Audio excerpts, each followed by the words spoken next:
ഹരേ കൃഷ്ണ. ഇന്ന് വളരെ സന്തോഷമുള്ളൊരു ദിവസമാണല്ലേ, വിനായക ചതുർത്ഥിയാണ്. പൊതുവേ എനിക്ക് തോന്നുന്നു വിനായക ചതുർത്ഥിയൊക്കെ കുറച്ചും കൂടെ പ്രൗഢഗംഭീരമായി ആഘോഷിക്കുന്നത് നോർത്ത് ഇന്ത്യയിലാണെന്ന്. പക്ഷേ ഇപ്പോൾ ഒരുപാട് സത്സംഗങ്ങളൊക്കെ പോകുന്നത് കൊണ്ട് നമ്മുടെ ഇവിടെയൊക്കെ ഒത്തിരി ആഘോഷങ്ങളെക്കുറിച്ച് നല്ല ഒരു പരിജ്ഞാനം എല്ലാവർക്കും കിട്ടിയിട്ടുണ്ട്. അങ്ങനെ കിട്ടി തുടങ്ങിയത് കൊണ്ട് വിനായക ചതുർത്ഥിയൊക്കെ നമ്മളും കുറച്ചും കൂടെ അതിൻ്റെ തത്വം എന്താണ് എന്ന് മനസ്സിലാക്കിക്കൊണ്ട് ആഘോഷിക്കാൻ തുടങ്ങി അല്ലേ. വളരെ നല്ല കാര്യം. നമുക്ക് ഇന്ന് രാത്രിയിലെ ക്ലാസ് ഗണേശ പുരാണം എടുക്കണം എന്ന് ഞാൻ കരുതി, പക്ഷേ ഞാൻ അതിൻ്റെ ഗ്രന്ഥം കയ്യിൽ കരുതിയിട്ടില്ല. അതുകൊണ്ട് ഗണേശ തത്വം എടുക്കാം. നമുക്കറിയാം 32 ഗണപതി ഭാവങ്ങളുണ്ടെന്ന്. ഈ 32 ഗണപതി ഭാവങ്ങൾ എന്താണ് എന്നുള്ളതാണ് കൂടുതൽ ആളുകൾക്കും അറിയാതിരിക്കുന്നത്. അപ്പോൾ നമുക്ക് പോയിട്ട് വാ ആശാ മാതാജി. അപ്പോൾ നമുക്ക് ഗണേശ തത്വം എന്താണ് എന്നുള്ളത് ചെറിയൊരു ക്ലാസ്സായിട്ട് ഇന്ന് രാത്രി എടുത്തിട്ട് പോകാം. രാത്രി 8:30 മണിയുടെ ക്ലാസ്. രാവിലെ നമുക്ക് ഗീത എടുക്കാം. പക്ഷേ ഗണേശനെ കുറിച്ചൊരു 2 വാക്ക് നമുക്ക് പറഞ്ഞില്ലെങ്കിൽ വളരെ മോശമല്ലേ. ഇന്ന് പൊതുവേ വിഘ്നേശ്വരൻ്റെ ജന്മദിനമാണ്. അപ്പോൾ നമുക്കെല്ലാവർക്കും വളരെ പ്രിയപ്പെട്ട ദിവസമാണ് നമ്മൾ ജനിച്ച ദിവസം. അപ്പം അതുപോലെ അദ്ദേഹത്തിൻ്റെ ജന്മദിനമാണിന്ന്. അദ്ദേഹമാണ് മഹാഭാരതം എഴുതിയത് എന്നുള്ളതും എല്ലാവർക്കും അറിയാവുന്ന കാര്യമാണ്. വിഘ്നങ്ങൾ കൂടാതെ എഴുതാൻ വേണ്ടിയിട്ടാണ് വ്യാസദേവനുമായി സംയോജിച്ച് ഗണേശ ഭഗവാൻ മഹാഭാരതം എഴുതുന്നത്. ആ മഹാഭാരതം അന്നും ഇന്നും എന്നും നമുക്ക് വളരെ വളരെ വളരെ പ്രിയപ്പെട്ടതാണ്. മഹാഭാരതത്തെക്കുറിച്ച് പറയുകയാണെങ്കിൽ മഹാഭാരതത്തിലില്ലാത്തതൊന്നും ലോകത്തിലില്ല, ലോകത്തിലില്ലാത്തതൊന്നും മഹാഭാരതത്തുമില്ല. അങ്ങനെ നോക്കുമ്പം ഒരു കംപ്ലീറ്റായ ഗ്രന്ഥമാണെന്ത് മഹാഭാരതം. ആ മഹാഭാരതത്തിൽ നിന്നുള്ള ഒരു ഏട് തന്നെയാണ് നമ്മൾ പഠിക്കുന്ന ഭഗവത്ഗീത. കുരുക്ഷേത്ര യുദ്ധഭൂമിയിൽ വെച്ചിട്ട് ഭഗവാൻ അർജുനന് പറഞ്ഞു കൊടുക്കുന്ന ഉപദേശമാണ്. ആ ഉപദേശം എന്ന് പറഞ്ഞാൽ മനുഷ്യ ജീവിതത്തിൻ്റെ അടിസ്ഥാനമാണ്. എങ്ങനെ ഒരു മനുഷ്യൻ ജീവിക്കണം എന്നുള്ളതിനെക്കുറിച്ച് കൃത്യമായി പറയുന്ന ഒരു ഗ്രന്ഥമാണ് ഭഗവത്ഗീത. ഞാൻ മുമ്പ് ക്ലാസ്സിൽ പറഞ്ഞതുപോലെ ഒരു മിക്സി വാങ്ങുമ്പോഴായാലും എന്തെങ്കിലും ഒരു ഇലക്ട്രോണിക് ഐറ്റം വാങ്ങുമ്പോൾ, അല്ലെങ്കിൽ നമ്മളുടെ ഒരു മൊബൈൽ വാങ്ങുമ്പോൾ അതിലൊരു യൂസർ മാനുവൽ കിട്ടാനുണ്ട്. ആ ഒരു പാക്കറ്റ് ഓപ്പൺ ചെയ്ത് നോക്കുമ്പോൾ ഒരു യൂസർ മാനുവൽ അതിലുണ്ടാവും അല്ലേ. ആ യൂസർ മാനുവൽ നമ്മളൊന്ന് നോക്കിയിട്ട് നമ്മളൊന്ന് ജസ്റ്റ് വായിച്ചു നോക്കും. ഇതെങ്ങനെയാണ് ഉപയോഗിക്കുന്നത്, എന്തൊക്കെയാണ് ഇതിൽ പറഞ്ഞിരിക്കുന്നത്, എങ്ങനെയാണ് ഇത് കണക്ട് ചെയ്യേണ്ടത് എന്നുള്ളതിനെക്കുറിച്ച് ഒരു അവലോകനം. അതുപോലെ മനുഷ്യ ജീവിതത്തിൽ നമ്മൾക്ക് ഭഗവാൻ നൽകിയിരിക്കുന്ന ഒരു യൂസർ മാനുവലാണ് എന്തെന്ന് പറയുന്നത് ഭഗവത്ഗീത എന്ന് പറയുന്നത്. ഈ ഭഗവത്ഗീത യഥാരൂപത്തിലൂടെ എല്ലാവർക്കും ഹൃദയം നിറഞ്ഞ വിനായക ചതുർത്ഥി ആശംസകൾ. ശ്രീകണ്ഠൻ പ്രഭുവിനും അദ്ദേഹത്തിൻ്റെ കൂടെയുള്ള വിങ്ങിനും സന്തോഷേട്ടനും എല്ലാവർക്കും. അപ്പോൾ മനുഷ്യ ജീവിതത്തിൽ അപ്ലൈ ചെയ്യേണ്ട ഒരു യൂസർ മാനുവലാണ് എന്തെന്ന് പറയുന്നത് ഭഗവത്ഗീത എന്ന് പറയുന്നത്. ഈ ഭഗവത്ഗീത ആരാണോ മനുഷ്യ ജീവിതത്തിൽ അപ്ലൈ ചെയ്യുന്നത് അവർക്ക് ജീവിതത്തിൽ ഒരുപാട് മാറ്റം കൈവരിക്കാൻ സാധിക്കും. അതർവൈസ് നമ്മുടെ ജീവിതം ഒരു വേസ്റ്റായ ജന്മമായി പോകും. നമ്മളാരും നമ്മുടെ ജീവിതം നശിക്കാനോ നിരർത്ഥകമായി പോകാനോ അല്ല നമ്മൾ ജീവിക്കുന്നത്. എന്തെങ്കിലുമൊക്കെ അർത്ഥങ്ങൾ നമ്മുടെ ജീവിതത്തിൽ ഉണ്ടാവണം. എവിടെയെങ്കിലുമൊക്കെ നമുക്കും സന്തോഷിക്കണം, എവിടെയെങ്കിലുമൊക്കെ നമുക്കും ഒന്ന് മനസ്സറിഞ്ഞ് ചിരിക്കണം അല്ലേ. ചിന്തകളൊക്കെ നമ്മളാക്കി മാറ്റണമെങ്കിൽ നല്ല ചിന്തകൾ നമ്മുടെ ബുദ്ധിയിൽ കൈവരിക്കാൻ ശ്രമിക്കണം. നമുക്ക് ചുറ്റും നിരവധി നെഗറ്റീവ് ആയിരിക്കുന്ന കാര്യങ്ങൾ നമ്മളെ എപ്പോഴും ടോർച്ചർ ചെയ്തുകൊണ്ടേയിരിക്കും. പക്ഷെ ആ ടോർച്ചറെങ്കിലും നമ്മൾ എങ്ങനെ അതിനെ പോസിറ്റീവിലേക്ക് മാറ്റിയെടുക്കുന്നു എന്നുള്ളതിലാണ് നമ്മുടെ ജീവിതത്തിൻ്റെ വിജയം ഇരിക്കുന്നത്. അങ്ങനെ പോസിറ്റീവിലേക്ക് മാറ്റിയെടുക്കാൻ നമ്മൾക്ക് ഭഗവാൻ നൽകിയ ഒരു മാർഗമാണ് എന്തെന്ന് പറയുന്നത് ഭഗവത്ഗീത എന്ന് പറയുന്നത്. നിരവധി ഭഗവത്ഗീത ഉണ്ടെങ്കിൽ കൂടിയും ശ്രീല പ്രഭുപാദരുടെ ഗീത എന്ന് പറയുന്നത് ഏതൊരു ചെറിയ കുട്ടിക്കും വളരെ സിമ്പിളായിട്ട് അർത്ഥം മനസ്സിലാക്കാനും എന്താണ് ഭഗവാൻ ഉദ്ദേശിക്കുന്നത് എന്നുള്ളത് വളരെ എളുപ്പത്തിൽ മനസ്സിലാക്കാൻ സാധിക്കുന്ന ഒരു ഗ്രന്ഥമാണ്. അതുകൊണ്ട് എല്ലാവരും ഭഗവത്ഗീത വാങ്ങി കയ്യിൽ വയ്ക്കുക. ഒരു 5 ദിവസം കൂടെ ഞാൻ നിങ്ങൾക്ക് ടൈമുണ്ട്. 5 ദിവസം കഴിഞ്ഞാൽ പിന്നെ ഞാൻ അയക്കാൻ കുറച്ച് സമയമെടുക്കും. ആർക്കെങ്കിലുമൊക്കെ ക്ലാസ്സിലിരിക്കുന്നവർക്ക് ഭഗവത്ഗീത യഥാരൂപം ഇല്ല എങ്കിൽ ദയവായി 9342494941 എന്ന നമ്പറിലേക്ക് ഒരു മെസ്സേജ് ഇടുക. 93 42 49 49 41 എന്ന നമ്പറിലേക്ക് ഒരു മെസ്സേജ് ഇടുക. നിങ്ങൾക്ക് ഭഗവത്ഗീത ബൈ പോസ്റ്റ് എത്തുന്നതായിരിക്കും. കിട്ടിക്കഴിയുമ്പോൾ നിങ്ങൾ അതിൻ്റെ പൈസ അടച്ചാൽ മതി. നമ്മുടെ മഞ്ചരീസിലൂടെ എല്ലാം അങ്ങനെയാണ്. നിങ്ങൾ എന്ത് ഓർഡർ ചെയ്യുന്നോ അത് നിങ്ങളുടെ കയ്യിൽ എത്തിയതിന് ശേഷമേ നമ്മൾ പണം വാങ്ങുകയുള്ളൂ. പിന്നെ നമ്മുടെ ഗണേശ ഭഗവാനെ കുറിച്ച് പറയുകയാണെങ്കിൽ, ഞാൻ പറഞ്ഞല്ലോ അദ്ദേഹം അത്തം നാളിലാണ് ജനിച്ചിരിക്കുന്നത്. അപ്പോൾ ആ ഒരു നാൾ കഴിഞ്ഞു വരുമ്പോൾ തന്നെയാണ് ഈ ചതുർത്ഥിയും തുടങ്ങുന്നത്, അല്ലേ? അപ്പോൾ അതാണ് അത്തം ചതുർത്ഥി എന്ന് പറയുന്നത്. പൊതുവേ ഭക്ഷണപ്രിയനാണ് ഗണേശ ഭഗവാൻ. മഹാദേവൻ്റെയും പാർവതീദേവിയുടെയും മകനായി ജനിച്ച ഗണേശ ഭഗവാൻ വളരെയധികം ഭക്ഷണപ്രിയനാണ്. അദ്ദേഹം ഒരു ദിവസം പിറന്നാൾ സദ്യയൊക്കെ കഴിച്ച് ആവോളം മോദകമൊക്കെ കഴിച്ച് വളരെ സന്തോഷത്തോടു കൂടി, നമ്മുടെ പിറന്നാളുകൾ നമ്മൾ വളരെയധികം സന്തോഷത്തോടു കൂടിയാണ് ആഘോഷിക്കുക. അങ്ങനെ സന്തോഷത്തോടു കൂടി അങ്ങ് ആഘോഷിച്ചുകൊണ്ടിരിക്കുന്ന സമയത്ത് പെട്ടെന്ന് അദ്ദേഹത്തിനൊന്ന് നൃത്തം ചവിട്ടിയാലോ എന്നൊരു തോന്നൽ വന്നു. അങ്ങനെ ആ പാവം എഴുന്നേറ്റ് അങ്ങ് ഒന്ന് ആനന്ദത്തോടു കൂടി ഒന്ന് നൃത്തം ചവിട്ടിയപ്പം ഭഗവാന്റെ ആ ഒരു രൂപം അറിയാലോ, ആർക്കും ഒരു എന്താ പറയുക, കുട്ടിത്തം തോന്നുന്ന, ഒരു കൗതുകം തോന്നുന്ന, നമുക്കൊരു നിഷ്കളങ്കത തോന്നുന്ന ഒരു രൂപമാണ്. അങ്ങനെ അദ്ദേഹം നൃത്തം ചവിട്ടിയപ്പോഴേക്കും അദ്ദേഹത്തിൻ്റെ ആ കുടവയറങ്ങൊന്ന് കുലുങ്ങാൻ തുടങ്ങി. കുടവയർ കുലുങ്ങിയുള്ള ആ നൃത്തം കാണുമ്പോൾ എല്ലാവർക്കും ഒരു ആനന്ദം തോന്നും, ഒരു ചിരി തോന്നും, അല്ലേ? അങ്ങനെ ഇരിക്കെ നമ്മുടെ ചന്ദ്രൻ അങ്ങോട്ട് ചിരിച്ചു. ചന്ദ്രൻ ചിരിച്ചപ്പം ഭഗവാൻ ഒരല്പം നീരസം തോന്നി. ഭഗവാൻ ആലോചിച്ചു, എന്താ ഇവനിത്ര ചിരിക്കാൻ? ഓ, എൻ്റെ കുടവയറങ്ങ് കുലുങ്ങിയപ്പോഴേക്കും അവൻ്റെ ആ ചിരി എന്നങ്ങ് തോന്നി. ഭഗവാന് ദേഷ്യം വന്നു. അദ്ദേഹം പറഞ്ഞു, ഏയ് ചന്ദ്ര, ഇന്നേ ദിവസം നിന്നെ ആരാണോ കാണുന്നത് അവർക്കൊരു വർഷക്കാലത്തേക്ക് കഷ്ടകാലം വരും, ഒരു സംശയവുമില്ല എന്നങ്ങ് ശപിച്ചു. ഇന്ന് ചതുർത്ഥി ദിവസമാണ്, വിനായക ചതുർത്ഥി. അതുകൊണ്ട് എൻ്റെ പിറന്നാൾ ദിവസം എന്നെ നീ കളിയാക്കി ചിരിച്ചു. ഇന്ന് നിന്നെ ആര് നോക്കിയാലും, എന്നെ നോക്കിയല്ലേ നീ കളിയാക്കി ചിരിച്ചത്, അതുപോലെ ഇന്നേ ദിവസം നിന്നെ ആര് നോക്കിയാലും അവരുടെ കഷ്ടകാലം ആരംഭിക്കും, ഒരു വർഷത്തേക്ക്, ഒരു സംശയവും എന്നങ്ങ് ഭഗവാൻ ഒരു ശാപം കൊടുത്തു. അതുകൊണ്ടാണ് അത്തം ചതുർത്ഥി ദിവസങ്ങളിൽ ചന്ദ്രനെ നോക്കരുത് എന്ന് പറഞ്ഞത്. ക്ലിയർ? മനസ്സിലായോ? പഴമക്കാർ പോലും അത് പറയാറുണ്ട്, ഇന്ന് ചതുർത്ഥിയാണ്, നിലാവെളിച്ചം വന്നു കഴിഞ്ഞാൽ പിന്നെ പുറത്തേക്ക് ഇറങ്ങരുത് എന്ന്. നിലാവെളിച്ചമാകുന്ന വൈകുന്നേരം 7 മണി 7:30 മണി സമയം മുതൽ 6 മണിക്കാകുമ്പോഴേക്കും തന്നെ ചന്ദ്രൻ വരും.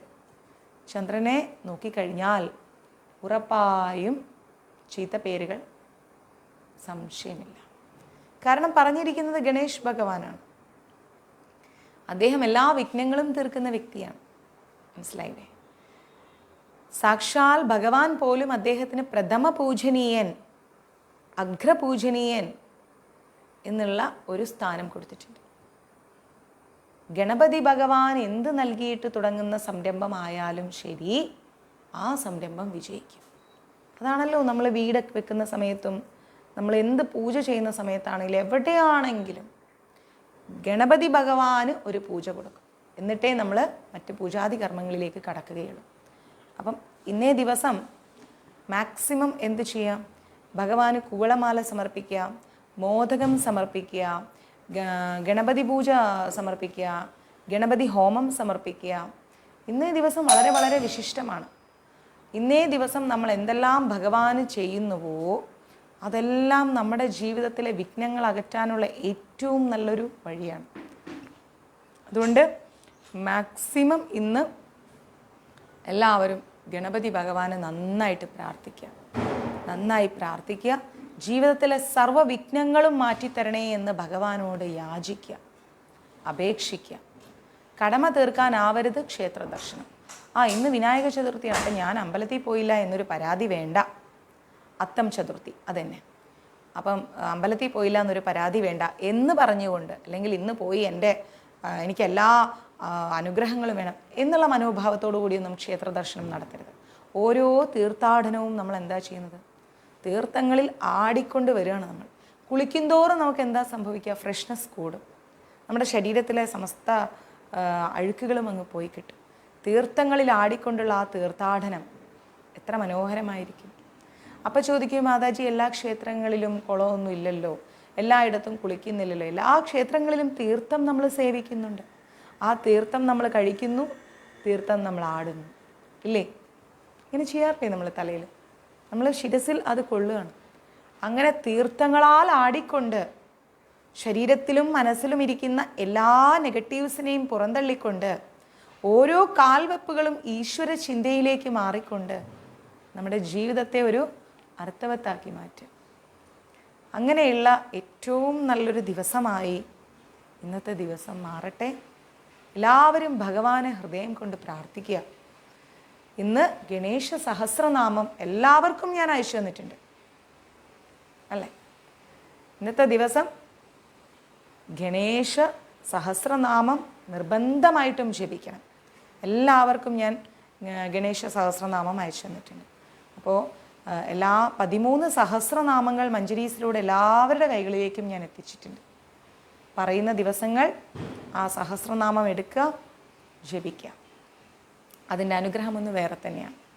സഹസ്രനാമങ്ങളെല്ലാം ഗീതയും ഭാഗവതവും ഒക്കെ സൂക്ഷിക്കുന്ന പോലെ സൂക്ഷിക്കുക. അശുദ്ധി സമയങ്ങളിൽ ജപിക്കാതിരിക്കുക. സഹസ്രനാമങ്ങളാണ് ഭഗവാന്റെ എത്രയോ വലിയ നാമങ്ങളാണ്. അത്രയും നാമങ്ങൾ. നമ്മളെ ഒരാൾ ചക്കരേ, മുത്തേ, പാലേ എന്നൊക്കെ വിളിച്ച് നമ്മുടെ കൂട്ടുകാർ കൊഞ്ചിച്ച് കഴിഞ്ഞാൽ, കിട്ടിയില്ലേ? പ്രസന്ന മാതാജിക്കൊന്ന് മെസ്സേജ് ഇട്ട് വയ്ക്കും മഞ്ജരീസിലേക്ക്. ഒന്ന് കൊഞ്ചിച്ച് കഴിഞ്ഞാൽ നമുക്കൊരു സന്തോഷമുണ്ട്, അല്ലേ? നമ്മുടെ അയ്യോ സൗന്ദര്യാമ്മയ്ക്കും കിട്ടിയില്ലേ? കിട്ടാത്തവരൊന്ന് മെസ്സേജ് ഇട്ട് വെക്കും. ഇപ്പോൾ തന്നെ ഇടും മഞ്ജരീസിലേക്ക്. നാളെ ഞാൻ നിങ്ങളുടെ എല്ലാ തിങ്സും പാക്ക് ചെയ്യുന്ന ദിവസമാണ്. നാളെ എല്ലാം പാക്ക് ചെയ്ത് മറ്റന്നാൾ ഞാൻ തിരുപ്പതിയിലേക്ക് പോകും. അപ്പോൾ അതെല്ലാം ഒന്ന് ചെയ്യാം. പിന്നെ നമ്മുടെ അമ്പാടിയുടെ ഫണ്ട് കളക്ഷൻ എല്ലാം ഒരുവിധം ഓക്കെ ആയിട്ടുണ്ട്. ഓക്കെ ആയി മീൻസ് എനിക്ക് കിട്ടിയതെല്ലാം ഞാൻ റിസീവ് ചെയ്തു. ആരാരൊക്കെ തന്നു എന്നുള്ളത് ഇന്ന് തന്നെ നമ്മുടെ ഗ്രൂപ്പിൽ പോസ്റ്റ് ചെയ്യുന്നതായിരിക്കും. അതിൽ 1/4 ഭാഗം എമൗണ്ടും ഞാൻ അവരുടെ അക്കൗണ്ടിലേക്ക് ട്രാൻസ്ഫർ ചെയ്തിട്ടുണ്ട്. ബാക്കി തുക പോയി ലൈവ് ഇട്ട് അവരുടെ കയ്യിൽ കൊടുക്കുന്നതായിരിക്കും. ആ സമയത്ത് അവർ റിസീവ് ചെയ്തതിൻ്റെ ഡീറ്റെയിൽസ് എല്ലാം നമുക്ക് ലൈവിൽ കാണാം. അവരൊരുപാട് ഹാപ്പിയാണ്. ഒട്ടും പ്രതീക്ഷിക്കാതെയാണ് അവർക്ക് ഇങ്ങനെ ഒരു സഹായം മഞ്ജരീസിൻ്റെ ഭാഗത്തു നിന്ന് കിട്ടിയത്. ഓരോ സമയത്തും രാത്രി കാലങ്ങളിൽ 1 മണിക്കും 2 മണിക്കും ആ പാവങ്ങളെ ആ കുഞ്ഞിനെയും കൊണ്ട് അവർ ഹോസ്പിറ്റലിലേക്ക് ഓടുമ്പോൾ നമ്മൾ അവർക്കൊരു ഫിനാൻഷ്യൽ സപ്പോർട്ടായിട്ട് പിന്നിൽ നിന്നിട്ടുണ്ടായിരുന്നു. അപ്പം അധികം വൈകാതെ നമുക്കവരെ ലൈവിൽ കാണാം. പിന്നെ കഴിഞ്ഞ ദിവസം നമ്മുടെ അമ്മയുടെ ലക്ഷ്മിക്കുട്ടി അമ്മയുടെ പിറന്നാളായിരുന്നു. അതും വളരെ സന്തോഷം തന്നെ. അമ്മ ഒരുപാട് നന്ദി പറഞ്ഞിട്ടുണ്ട്. ഒത്തിരി നന്ദി പറഞ്ഞിട്ടുണ്ട്. അവിടെ നെറ്റ്വർക്ക് ഇല്ല, അതുകൊണ്ടാണ് ഞാൻ വീഡിയോ എടുത്തത്. പക്ഷേ എനിക്ക് അവിടെ ഒരു 55 ഭക്ഷണവും 59-60 ഡ്രസ്സും മതിയായിരുന്നു. അപ്പോൾ ഞാൻ അവിടെ കൊടുത്ത ഡ്രസ്സൊക്കെ കൗണ്ട് ചെയ്തെടുത്തിട്ടുണ്ടായിരുന്നു. കൗണ്ട് ചെയ്ത് അവർക്ക് കൊടുക്കുന്നൊരു വീഡിയോ ഉണ്ട്. അതും ഞാൻ ഗ്രൂപ്പിലും പേജിലൊക്കെ ഇപ്പോൾ പോസ്റ്റ് ചെയ്യും. ബാക്കി വീഡിയോസ് എല്ലാം ഗ്രൂപ്പിൽ പോസ്റ്റ് ചെയ്തിട്ടുണ്ട്. അപ്പോൾ ആ ഒരു ആവശ്യം പറഞ്ഞപ്പം ഒരുപാട് പേര് സഹായമായിട്ട് മുന്നോട്ട് വന്നു. അവിടത്തേക്ക് ആവശ്യമുള്ളതെല്ലാം ഞാൻ കൊടുത്തിട്ടുണ്ട്. ബാലൻസ് എന്താ ചെയ്യുന്നതെന്ന് ഓർത്ത് കഴിഞ്ഞാൽ, കുറേ കിടപ്പ് രോഗികളായിരിക്കുന്ന അമ്മമാർ അവിടെയുണ്ട്. ഈ കിടപ്പ് രോഗികളായിരിക്കുന്ന അമ്മമാരെ എനിക്ക് ലൈവിൽ കാണിക്കാൻ പറ്റില്ല. അതെന്താണെന്ന് കരുതി കഴിഞ്ഞാൽ, അവർക്ക് ഒരു സമയത്ത് ആ സ്ത്രീകളെല്ലാം തന്നെ ഈ കാലഘട്ടത്തിൻ്റെ ബാക്കോട്ടുള്ള കാലഘട്ടത്തിലാണ് അവർ ജീവിച്ചത്, അല്ലേ? ഈ കാലഘട്ടത്തിലെ സ്ത്രീകൾക്കാണ് എങ്ങനെ തുണിയൂരി നടക്കാനും ഒരു നാണോ മാനോ ഇല്ലാത്തത്. പക്ഷെ അന്നത്തെ കാലഘട്ടത്തിലെ സ്ത്രീകൾ എന്ന് പറയുന്നത് അവരെവിടെയും കാണിക്കാതെ തട്ടമിട്ട് മറച്ച സ്ത്രീകളായിരുന്നു. ഹിന്ദുക്കളാണെങ്കിലും അവർ വളരെയധികം ശ്രദ്ധയോടുകൂടി സ്വന്തം ശരീരത്തെ ആത്മാഭിമാനത്തോടുകൂടി സംരക്ഷിച്ച സ്ത്രീകളായിരുന്നു. അപ്പോൾ ഇപ്പം അവരുടെ ആരോഗ്യമെല്ലാം ക്ഷയിച്ചു. അവർക്കൊന്ന് ശരിയാവണ്ണം വസ്ത്രം ധരിക്കാൻ സാധിക്കില്ല. ഒരു നൈറ്റി അത്രേ അവർക്ക് യൂസ് ചെയ്യാൻ പറ്റും. അതുപോലും നമ്മളൊന്ന് പൊക്കി കൊടുക്കേണ്ടി വരും. ഒന്ന് മൂത്രം ഒഴിക്കണമെങ്കിൽ, ഒന്ന് ബാത്റൂമിൽ പോകണമെങ്കിൽ. അപ്പോൾ അതിന് വേണ്ട സൗകര്യങ്ങളൊക്കെ കഴിഞ്ഞ ദിവസം ഞാൻ അവർക്ക് ഒരുപാട് പേർക്ക് അതൊക്കെ ചെയ്തു കൊടുത്തു. ക്ലീനിങ്ങും കാര്യങ്ങളൊക്കെ അമ്മമാർക്ക് ചെയ്തു കൊടുത്തു. അപ്പം എപ്പോഴും ബാത്റൂമിൽ പോകുന്നതൊക്കെ ബെഡിലൊക്കെ ആയതുകൊണ്ടും അങ്ങനെ പല പല പ്രയാസങ്ങളുള്ളത് കൊണ്ടും ആണ് ഞാനത് ലൈവ് കാണിക്കാത്തത് ആ അമ്മമാരെ. അങ്ങനെ കിടപ്പ് രോഗികളായിരിക്കുന്ന അമ്മമാർക്കും അല്ലാത്തവർക്കും കിടക്കാൻ നല്ല ബെഡ്ഷീറ്റ് വേണമെന്ന് പറഞ്ഞു. ബെഡ്ഷീറ്റ്, കുറച്ച് പൗഡർ, അവരുടെ ഈ പുറമൊക്കെ പൊട്ടാതിരിക്കാനുള്ള പൗഡർ, കുറച്ച് നല്ല റബ്ബർ ഷീറ്റുകൾ, പിന്നെ ടവൽസ്. അപ്പം ഒരാൾക്ക് ഒന്ന് കൊടുക്കുമ്പോൾ മറ്റൊരാൾക്ക് മറ്റൊന്ന് കൊടുക്കുന്നതിനോട് എനിക്കിഷ്ടമില്ല. കൊടുക്കുമ്പോൾ എല്ലാവർക്കും തുല്യമായി കൊടുക്കണം. കുട്ടിയിൽ നിന്ന് കുട്ടിയിലേക്കെന്ന് പറഞ്ഞതുപോലെ ഒരാൾക്ക് കൊടുക്കുമ്പം ആ കണ്ണടുത്ത ആളുടെ കൈകളിലേക്കാണ് പോകുന്നത്. മേ ബി എനിക്ക് ചിലപ്പം മഞ്ഞ കളർ ഒരുപാട് ഇഷ്ടമായിരിക്കാം. പക്ഷെ നിങ്ങൾ എനിക്ക് കൊണ്ടുതരുന്നത് ഒരു പച്ച കളറായിരിക്കും. അതേ മഞ്ഞ കളർ അടുത്തൊരാളുടെ കയ്യിലിരിക്കുമ്പോൾ എന്തായാലും നമുക്കൊരാഗ്രഹം വരും അല്ലേ? അപ്പം അങ്ങനെ ഒരു ആഗ്രഹം ആ അമ്മമാരിൽ സംഭവിക്കരുത് എന്നുള്ളത് കൊണ്ടാണ് എല്ലാവർക്കും ഒരുപോലെ കൊടുക്കാൻ വേണ്ടി ഞാൻ തന്നെ നേരിട്ട് പോയി പർച്ചേസ് ചെയ്യുന്നത്.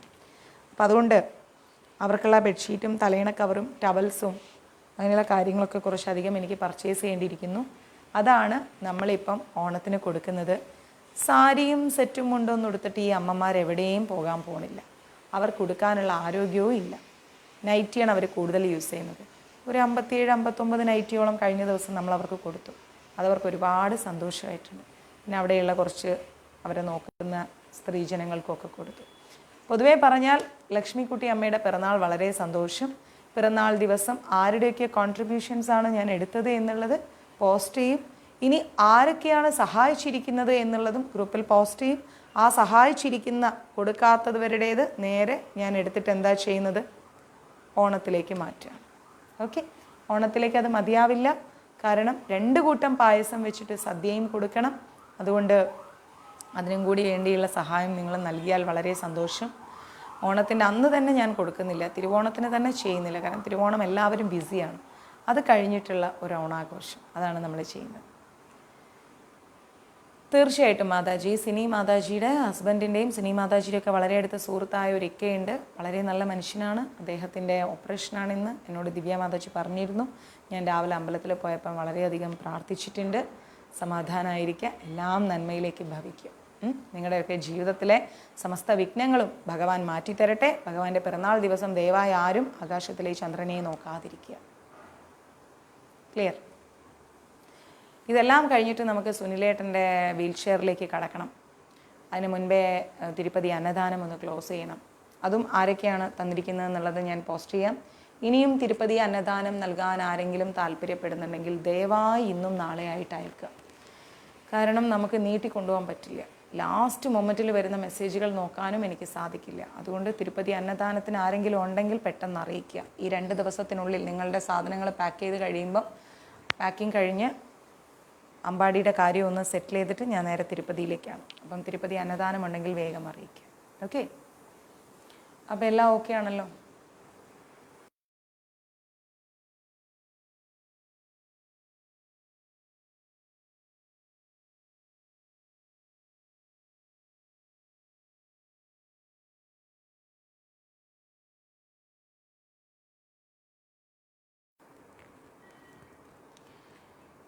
ഹാപ്പി? റെസ്പോണ്ട് ചെയ്യൂ. ഹരേ കൃഷ്ണ ഹരേ കൃഷ്ണ ഹരേ കൃഷ്ണ. ഹരേ കൃഷ്ണയെക്കുറിച്ച് ഞാനൊരു കാര്യം പറഞ്ഞുതരാം. 2 മക്കളുണ്ട് ഒരു വീട്ടിൽ. 2 മക്കളുണ്ടാകുമ്പോൾ വളരെ സിമ്പിളായിട്ട് ആലോചിച്ചോളൂ. 2 മക്കളുണ്ടാകുമ്പം മൂത്ത കുട്ടി എങ്ങനെയാണ്? അമ്മ തുണിയൊക്കെ മടക്കി വെച്ചെടുത്ത് പോയിട്ട് എല്ലാം എടുക്കും, യൂണിഫോമൊക്കെ എടുത്തിടും, അങ്ങനെ പോകും. അമ്മ പോയിട്ട് വരാം. ആ മോനെ ഓക്കെ. ചോറ് കൊണ്ടുപോകുന്നില്ലേ? ആ എടുത്തു. രണ്ടാമത്തെ കുട്ടി എങ്ങനെയാണ്? അമ്മ അമ്മ അത് തരൂ, അമ്മ ഇത് തരൂ, അമ്മ അങ്ങനെ ചെയ്യൂ, അമ്മ ഇങ്ങനെ ചെയ്യൂ, അമ്മ അമ്മ അമ്മ അമ്മ അമ്മ അമ്മ ഓൾവേസ് അമ്മ അമ്മ അമ്മ അമ്മ. അപ്പം ആർക്കായിരിക്കും കൂടുതൽ അമ്മയുമായിട്ട് അറ്റാച്ച്ഡ്? ആർക്കായിരിക്കും? അമ്മ എന്താ ചിന്തിക്കുക? അയ്യോ അവന് ഞാനില്ലാതെ പറ്റില്ല, എപ്പോഴും അവൻ്റെ കുട്ടി കുഞ്ഞു കുഞ്ഞു കുഞ്ഞു കുഞ്ഞു കാര്യങ്ങൾക്ക് ഞാൻ വേണം, ഇല്ലെങ്കിൽ ഒന്നും നടക്കില്ല. അവൻ മര്യാദയ്ക്ക് ഡ്രസ്സേ ഇല്ല, അവൻ ബാത്റൂമിൽ കയറി നിന്നിട്ട് കുളിക്കാൻ നേരം സോപ്പ് തേക്കില്ല, അല്ലെങ്കിൽ അവന് ഭക്ഷണം വാരി കൊടുക്കണം, അയ്യോ അവൻ വരാനുണ്ട്. മൂത്തവൻ വലിയ കുഴപ്പമില്ല, അവൻ കാര്യങ്ങളൊക്കെ ചെയ്തോളൂ. രണ്ടാമത്തവനെ എനിക്ക് അങ്ങോട്ടേക്ക് ഒരു തരത്തിലും ഇതാക്കാൻ കഴിയില്ല എന്നുള്ള ഒറ്റ ചിന്തയിലായിരിക്കും അമ്മ, അല്ലേ? ഹലോ, ആ മനസ്സിലായ അച്ഛൻ? എന്നോട് ദിവ്യ പറഞ്ഞു അച്ഛൻ അമ്പലത്തിലാണെന്ന്. ഞാൻ പോയിരുന്നു രാവിലെ. ആ ആ ആയിക്കോട്ടെ, ഞാൻ അച്ഛനെ ക്ലാസ് കഴിഞ്ഞിട്ട് വിളിക്കട്ടെ? ആ ഞാൻ ചെയ്യാം, വൈകുന്നേരം ഞാൻ പോകുന്നുണ്ട് ഒന്നുകൂടെ. ഞാൻ അച്ഛനെ ക്ലാസ് കഴിഞ്ഞിട്ട് അങ്ങോട്ട് തിരിച്ച് വിളിക്കാം. മറ്റേ ഗണപതി ക്ഷേത്രമല്ലേ കുണ്ടൂപ്പറമ്പ്? പിന്നെ ബാലസുബ്രഹ്മണ്യ ക്ഷേത്രമില്ലേ നമ്മളിവിടെ തളിയിൽ? ആ ഞാൻ അവിടെ പൊക്കോളാം. എന്നാൽ അച്ഛൻ ഇവിടെ പോയില്ലേ? ആ എന്നാൽ ഇനി അച്ഛൻ പോകണ്ട, ഞാൻ പൊക്കോളാം. ഞാൻ വൈകുന്നേരം ഇറങ്ങിക്കോളാം. ഞാൻ പറയാം. ആ ആ ആ ആയിക്കോട്ടെ. പിന്നെ പറഞ്ഞു കൊടുക്കാം, ഞാൻ ചെയ്തോളാം. ശരി എന്നാൽ. എന്നാൽ അച്ഛൻ വരണ്ട, ഞാൻ പൊക്കോളാം. വേണ്ട അച്ഛൻ വരണ്ട, ഞാൻ പൊക്കോളൂ. ശരി എന്നാൽ. അച്ഛൻ രാവിലെ തന്നെ എണീറ്റ് എല്ലാവരുടെ പേരിലും ഗുരുവായൂർ മഞ്ജരീസിൻ്റെ പേരിലൊക്കെ നാളികേരം അടിക്കാൻ പോയിരിക്കുക. പാവം അച്ഛൻ പറയാം, ഞാൻ എല്ലാം അടിച്ചു, 150 രൂപയാണ് ഓട്ടോയ്ക്ക്, ഇനി അച്ഛൻ വൈകുന്നേരം കാലും വലിച്ചുകൊണ്ട് വരണ്ടേന്ന്. വേണ്ട, ഞാൻ പറഞ്ഞു അച്ഛൻ വരണ്ട, ഞാൻ പൊക്കോളാന്ന് പറഞ്ഞു. ഞാൻ രാവിലെ പോയതാണ്, എന്നാലും അച്ഛനൊരു സമാധാനം. അപ്പോൾ എപ്പോഴും ഹരേ കൃഷ്ണ അച്ഛ, ഹരേ കൃഷ്ണ അമ്മ. അപ്പോൾ എപ്പോഴും ആർക്കാണ് അറ്റാച്ച്മെൻ്റ് ഉണ്ടാവല്? രണ്ടാമത്തെ കുട്ടിയോട് അമ്മയ്ക്കാണ് കൂടുതൽ അറ്റാച്ച്മെൻറ്റ് വരിക, അല്ലേ? അപ്പോൾ ആ ഒരു അറ്റാച്ച്മെൻ്റ് ആണ്, ഹരേ കൃഷ്ണ ഭഗവാൻ ഞാൻ ഭക്ഷണം കഴിക്കാൻ പോകുന്നു, ഹരേ കൃഷ്ണ ഭഗവാൻ ഞാൻ പോയിട്ട് വരാം, ഹരേ കൃഷ്ണ ഞാൻ കുളിക്കാൻ പോകുന്നു, ഹരേ കൃഷ്ണ ഞാൻ ഉറങ്ങാൻ പോകുന്നു. ഒരാളെ കണ്ടാൽ ഹരേ കൃഷ്ണ അങ്ങ് വരും. ഇതാണ് രണ്ടാമത്തെ കുട്ടിയും അമ്മയും തമ്മിലുള്ള ബന്ധം പോലെ ഹരേ കൃഷ്ണ എന്ന നാമം പറഞ്ഞുകൊണ്ട് നമ്മൾ എന്ത് കാര്യം ചെയ്യുമ്പോഴും നമ്മളും ഭഗവാനും തമ്മിലുള്ളൊരു ബന്ധം. അപ്പോൾ ഭഗവാൻ എന്താ പറയുക? അയ്യോ, എൻ്റെ നാമം ഓൾവേസ് പറഞ്ഞുകൊണ്ടാണ് അവനെല്ലാം ചെയ്യുന്നത്, അവൻ എൻ്റെ രണ്ടാമത്തെ കുഞ്ഞുകുട്ടിയാണ്. കുഞ്ഞുകുട്ടിയാണ് അവൻ എപ്പോഴും ഞാൻ വേണം, ഞാനില്ലെങ്കിൽ ശരിയാവില്ല. അപ്പോൾ ഭഗവാന്റെ ഒരു ഭയങ്കരമായ ഒരു അറ്റാച്ച്മെൻറ്റ് നമ്മളിലേക്ക് വരും ആ നാമത്തിലൂടെ. മനസ്സിലാവുന്നുണ്ട്? വളരെ സിമ്പിളായിട്ട് ആലോചിച്ചു. രണ്ടാമത്തെ കുട്ടിയും അമ്മയും തമ്മിൽ അമ്മ അമ്മ അമ്മ അമ്മ അമ്മ അമ്മ. അതേപോലെ നമ്മളും എന്ത് ചെയ്യുമ്പോഴും ഹരേ കൃഷ്ണ ഹരേ കൃഷ്ണ ഹരേ കൃഷ്ണ ഹരേ കൃഷ്ണ എന്ന് പറയുകയാണെങ്കിൽ തീർച്ചയായിട്ടും അച്ഛൻ എന്നും ഗുരുവായൂർ മഞ്ജരീസിൻ്റെ പേരിൽ വഴിപാടുകളൊക്കെ ചെയ്യും. അത് ചെയ്യുമ്പോൾ അച്ഛൻ പറയും ഇങ്ങനെ എന്നോട്, ഇത്ര 100,000 അമ്മമാരും അച്ഛന്മാരൊക്കെ ഉള്ളല്ലേ, എത്ര പേര് വയ്യാതെ കിടക്കുന്നു, എത്ര പേര് നിന്നെ അനുഗ്രഹിക്കുന്നു, എത്ര പേര് നിൻ്റെ ക്ലാസ് കേൾക്കുന്നു, എത്ര പേര് എന്തെല്ലാം വിഷമങ്ങളിലൂടെ കടന്നു പോകുന്നു. ഗുരുവായൂർ മഞ്ജരീസ് എന്ന് പറഞ്ഞാൽ അത് ചെയ്യുമ്പോൾ അത് എല്ലാവർക്കും അല്ലേ അത് കിട്ടുന്നതെന്ന്. കാരണം അച്ഛൻ എപ്പോഴും ചെയ്യും.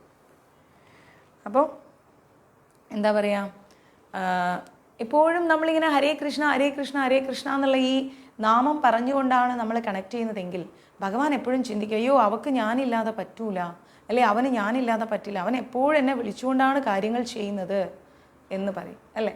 നമ്മൾ ഉറങ്ങാൻ കിടക്കുമ്പോഴും ഭഗവാൻ ഹരേ കൃഷ്ണ എന്ന് പറഞ്ഞുകൊണ്ട്, മഞ്ജരീസിൽ മെസ്സേജ് ഇട്ടുള്ളൂ മാതാജി, എന്ന് പറഞ്ഞുകൊണ്ടാണ് കിടക്കുന്നതെങ്കിൽ ഷോ അമ്മേ ഞാൻ ഉറങ്ങാണേ എന്ന് പറഞ്ഞാൽ അമ്മ എന്ത് ചെയ്യും? തൊട്ടടുത്ത് വന്ന് ഇങ്ങനെ നമ്മളടുത്തിരുന്ന് ഒന്ന് പുതപ്പിച്ചൊക്കെ തന്ന് നമ്മുടെ കൂടെ കിടക്കും.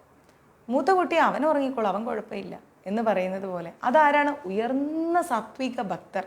അവരെപ്പോഴും സൈലൻ്റായി പക്വതയോടുകൂടി ജപിച്ച് നല്ല വീക്ഷണത്തോടു കൂടി മുന്നോട്ട് പോകും. അവർ ഭഗവാനെ കാണുന്നൊരു രീതി വേറെയാണ്, നമ്മൾ ഭഗവാനെ കാണുന്ന രീതി വേറെയാണ്. നമ്മൾ നാമത്തിലൂടെ അദ്ദേഹത്തെ പിടിച്ചുകൊണ്ടിരിക്കുകയാണ്. ഹരേ കൃഷ്ണ ഹരേ കൃഷ്ണ ഹരേ കൃഷ്ണ ഹരേ കൃഷ്ണ എന്ന് പറഞ്ഞിങ്ങനെ പിടിച്ചുകൊണ്ടിരിക്കുകയാണ്. നമ്മൾ രണ്ടാമത്തെ കുട്ടികളാണ്, ഭഗവാന്റെ രണ്ടാമത്തെ കുട്ടികളാണ്. എപ്പോഴും അദ്ദേഹത്തിൻ്റെ നാമത്തിൽ ഇങ്ങനെ നമ്മൾ അദ്ദേഹത്തെ കണക്ട് ചെയ്തുകൊണ്ടേയിരിക്കുന്നു. അപ്പോൾ എന്ത് പറയുമ്പോഴും എന്ത് ചെയ്യുമ്പോഴും എങ്ങനെ പോകുമ്പോഴും ഹരേ കൃഷ്ണ ഹരേ കൃഷ്ണ ഹരേ കൃഷ്ണ ഹരേ കൃഷ്ണ. ഓൾവേസ് ഈ നാമം നമ്മുടെ നാവിൽ ഉണ്ടാവട്ടെ. അങ്ങനെ ഉണ്ടാവുന്ന സമയത്ത് നമുക്ക് എപ്പോഴും ഭഗവാനുമായിട്ടൊരു കണക്ഷനാണ്. നമ്മുടെ ആ നാമം കേട്ടില്ലേ ഭഗവാൻ അന്വേഷിക്കും. രണ്ടാമത്തെ കുട്ടി അമ്മയെ വിളിച്ചില്ലെങ്കിൽ അമ്മ വിളിച്ച് ചോദിക്കും അടുക്കളയിൽ നിന്ന്, ഉണ്ണി നീ എവിടെയാ, കുറേ നേരമായാലോ നിൻ്റെ ശബ്ദം കേൾക്കുന്നില്ല, എന്ത് ചെയ്യുന്നു എന്ന് പറഞ്ഞുകൊണ്ട് അമ്മ വന്ന് അന്വേഷിക്കും, അല്ലേ? നമ്മുടെ വീട്ടിൽ ചെറിയ കുട്ടികളാകുമ്പോൾ നമ്മൾ അങ്ങനെയല്ലേ ചെയ്യാറ്. അപ്പോൾ അതേപോലെ നമ്മുടെ നാമം കേട്ടില്ലേ ഭഗവാൻ ചിന്തിക്കും, എവിടെ പോയി, കാണുന്നില്ലല്ലോ, എപ്പോഴും എന്നെ വിളിച്ചുകൊണ്ടിരിക്കുന്നതാണ്, എന്ത് പറ്റി?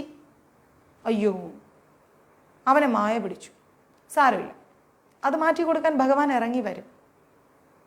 ക്ലിയർ? അപ്പോൾ അതേപോലെ അതുകൊണ്ട് നമ്മൾ എന്ത് ചെയ്യണം? ഓൾവേസ് നമ്മൾ ഭഗവാന്റെ നാമം ജപിച്ചുകൊണ്ടേയിരിക്കണം. ഹരേ കൃഷ്ണ ഹരേ കൃഷ്ണ ഹരേ കൃഷ്ണ ഹരേ കൃഷ്ണ ഹരേ കൃഷ്ണ. ഇത് ത്രൂ ഔട്ടായിട്ട് ഇങ്ങനെ ജപിക്കുമ്പോൾ ഭഗവാൻ നമ്മളോട് ഭയങ്കര അറ്റാച്ച്ഡാണ്. ഒരു നിമിഷം നമ്മൾ ജപിച്ചില്ലെങ്കിൽ ഒരു ഓർമ്മപ്പെടുത്തലുകളുമായിട്ട് ഭഗവാൻ വരും. അങ്ങനെ നമ്മൾ നാമത്തിലൂടെയും നാമസങ്കീർത്തനത്തിലൂടെയും എന്ത് ചെയ്യണം? ഈ കലിയുഗത്തിൽ ഭഗവാനുമായിട്ടുള്ള ഒരു ആത്മബന്ധം സൂക്ഷിക്കാൻ നമ്മൾ പഠിക്കണം. അവിടെയാണ് നമ്മുടെ ജീവിത വിഷയം. സിമ്പിളാണോ? സിമ്പിൾ ആണെങ്കിൽ ആണെന്ന് പറയും. അപ്പോൾ നമ്മൾ പഠിച്ചു വന്നത് ഭഗവത്ഗീത യഥാരൂപത്തിൽ എന്താ പഠിച്ചു വന്നത്? എത്രാമത്തെ ശ്ലോകമായിരുന്നു നമ്മൾ പഠിച്ചത്? 19, 20, 21, 22, 23 ശ്ലോകങ്ങളായിരുന്നു നമ്മൾ പഠിച്ചത് അല്ലേ. അപ്പോൾ അതിൻ്റെ എല്ലാത്തിൻ്റെയും അർത്ഥങ്ങളിലൂടെയാണ് നമ്മൾ കടന്നുപോയത്. സോ ഇവിടെ പറയുന്നു, ഭൗതികതയിൽ നിന്നുള്ള വിരാമം അഥവാ നിർവ്വാണത്തിന് ശേഷവും കൃഷ്ണാവബോധം എന്നറിയപ്പെടുന്ന ആധ്യാത്മികമായ ഭഗവത് സേവന പ്രവർത്തനങ്ങൾ തുടരുന്നു എന്നാണ് പറയുന്നത്. സ്വരൂപേണ വ്യവസ്ഥിതി എന്നാണ് ഭാഗവതത്തിൽ ജീവാത്മാവിൻ്റെ യഥാർത്ഥ ജീവിതമായിട്ടാണ് അതിനെ കാണുന്നത്. എന്താ പറയുന്നത്? ഭൗതികതയിൽ നിന്നുള്ള വിരാമം അഥവാ നിർവ്വാണത്തിനു ശേഷവും. ഭൗതികതയിൽ, നമ്മളിപ്പോൾ ഭൗതികതയിലാണ് ജീവിക്കുന്നത്. അങ്ങനെ ഭൗതികതയിൽ ജീവിച്ചുകൊണ്ടിരിക്കുന്ന നമ്മൾക്ക് ഒരു വിരക്തി വരികയാണ് ജീവിതത്തിനോട് അല്ലേ. എന്താ വിരക്തി വരുന്നത്? മതി, ആഗ്രഹങ്ങളൊന്നും വേണ്ട. അയച്ചുതരാം മനോജ് പ്രഭു, അയച്ചുതരാം. അപ്പോൾ നമുക്കിനി അങ്ങനെയുള്ള മഹാഭാരതം ആവശ്യമുള്ളവർ എനിക്ക് മെസ്സേജ് ഇട്ടു കേട്ടോ. മഹാഭാരതം സ്റ്റോക്ക് എത്തിയിട്ടുണ്ട്. എത്രയും പെട്ടെന്ന് മെസ്സേജ് ഇട്ടു. പക്ഷേ ആദ്യം നമുക്ക് അവർക്ക് എമൗണ്ട് കൊടുക്കണം. മഹാഭാരതത്തിൻ്റെ എമൗണ്ട് എപ്പോഴും ആദ്യം കൊടുക്കണം. അത് പുറത്തുനിന്ന് എടുക്കുന്നതാണ്. അപ്പോൾ മഹാഭാരതം ആവശ്യമുള്ളവർ പെട്ടെന്ന് മെസ്സേജ് ഇട്ടോളൂ. നമ്മൾ മറ്റെല്ലാം നമ്മൾ ആദ്യം കളക്ട് ചെയ്യും. പക്ഷേ ഇവർ നമുക്ക് ഡീലേഴ്സ് ആദ്യം പേയ്മെൻറ്റ് കൊടുത്തിട്ടാണ് നമ്മൾ എടുക്കാറ്. മറ്റേത് നമുക്ക് ക്രെഡിറ്റ് കിട്ടും. മഹാഭാരതം ആവശ്യമുള്ളവർ എനിക്ക് തോന്നുന്നു ഒരു 700-800 രൂപയ്ക്കുള്ളിലൊക്കെ വരും മഹാഭാരതം അല്ലേ. 2 വോളിയൂംസ് നല്ലതാണ്. മഹാഭാരതം വാങ്ങി കയ്യിൽ വയ്ക്കും. കംപ്ലീറ്റ് ഗ്രന്ഥമാണ്. അപ്പം ഒരു 800 രൂപയുടെ ഉള്ളിലൊക്കെ വരും. അപ്പം ആവശ്യമുള്ളവർ എനിക്ക് മെസ്സേജ് ഇടൂ, പേയ്മെൻറ്റ് അയക്കൂ. പെട്ടെന്ന് തന്നെ നിങ്ങൾക്ക് മഹാഭാരതം ഓർഡർ കൊടുക്കാം. ഇപ്പോൾ അവരുടെ കയ്യിൽ എന്തോ 69-70 കോപ്പിയാണുള്ളത്. അപ്പോൾ അതൊന്ന് ഓർത്ത് പെട്ടെന്ന് ചെയ്തോളൂ. അപ്പോൾ ഭൗതികതയിൽ നമ്മളിങ്ങനെ ജീവിച്ചു വരികയും നമ്മൾ ഒരുപാട് സത്സംഗങ്ങളും കാര്യങ്ങളൊക്കെ കേട്ട് നമുക്ക് ഭൗതികതയോടൊരു വിരക്തി വരും. മതി, ഇങ്ങനെയൊന്നും നമ്മളിനി ജീവിക്കേണ്ട, നമ്മൾ കുറച്ച് സ്വതന്ത്രമായി ജീവിക്കണം, കെട്ടുപാടുകളിൽ നിന്നൊക്കെ ഒന്ന് പുറത്തു വരണം, ആഗ്രഹങ്ങൾക്കൊരു അവസാനം വേണം, ഇങ്ങനെയൊന്നും വേണ്ട, ഭഗവാൻ എല്ലാം ഒന്ന് ശരിയാക്കി തരും, നമ്മൾ അദ്ദേഹത്തിന് വിട്ടുകൊടുക്കാം എന്നുള്ള ഒരു ചിന്തയിൽ നടന്നാൽ നടന്നു, ഇല്ലെങ്കിൽ വേണ്ട എന്നുള്ള ഒരു തീരുമാനങ്ങളിലൂടെ നമ്മൾ മുന്നോട്ട് പോകുന്ന സമയത്ത് കൃഷ്ണാവബോധം എന്നറിയപ്പെടുന്ന ആധ്യാത്മികമായ ഭഗവത് സേവന പ്രവർത്തനങ്ങൾ തുടർന്നുകൊണ്ടേയിരിക്കുകയാണ് അല്ലേ. കൃഷ്ണാവബോധം, കൃഷ്ണാവുന്ന അവബോധത്തെ നമ്മൾ ഉള്ളിലേക്ക് സ്മരിച്ചു കഴിയുമ്പോൾ പിന്നീട് നമ്മൾ ചെയ്യുന്ന പ്രവർത്തനങ്ങളെല്ലാം എന്താണ്? കൃഷ്ണാവബോധമാണ്. ആ കൃഷ്ണാവബോധത്തിൻ്റെ പ്രവർത്തനങ്ങൾ തുടർന്നുകൊണ്ടേയിരിക്കും. അതെങ്ങനെയാണ് തുടരുന്നത്? ഭൗതികതയുമായിട്ട്, മെറ്റീരിയൽ വേൾഡുമായിട്ടൊരു ഡിസ്കണക്ഷൻ വന്നു കഴിഞ്ഞാൽ പിന്നെ നമ്മൾ ചെയ്യുന്നതെല്ലാം എന്താണ്? ഭഗവാനുള്ള സമർപ്പണമാണ്. അതുവരെ നമ്മൾ ചെയ്തതെല്ലാം നമുക്ക് വേണ്ടി, നമുക്ക് ചുറ്റുപാടുമുള്ളവർക്ക് വേണ്ടി. ഒരു ദിവസം ചിന്തിക്കും, ഇത്ര കാലങ്ങളും ഞാൻ എൻ്റെ ഭാര്യയ്ക്ക് വേണ്ടി ജീവിച്ചു, എൻ്റെ ഭർത്താവിന് വേണ്ടി ജീവിച്ചു, എൻ്റെ മക്കൾക്ക് വേണ്ടി ജീവിച്ചു, കുടുംബ ബന്ധുമിത്രാദികൾക്ക് വേണ്ടി ജീവിച്ചു. എന്ത് നേട്ടം? ഒരു നേട്ടവും ഇല്ല. ഒരു നേട്ടവും ഇല്ല. 1000 ചെയ്തിട്ട് അര തെറ്റിയാൽ നമ്മുടെ നേരെ എത്ര വിരൽ വരും നോക്കിക്കും, എത്ര നാവ് പൊങ്ങുന്നു നോക്കിക്കും. ഈ ആളുകൾക്ക് വേണ്ടിയാണോ നമ്മൾ ജീവിക്കുന്നത്? അതുകൊണ്ട് എന്താ ആവശ്യം? ആവശ്യങ്ങൾ നിവർത്തി കൊടുക്കൂ.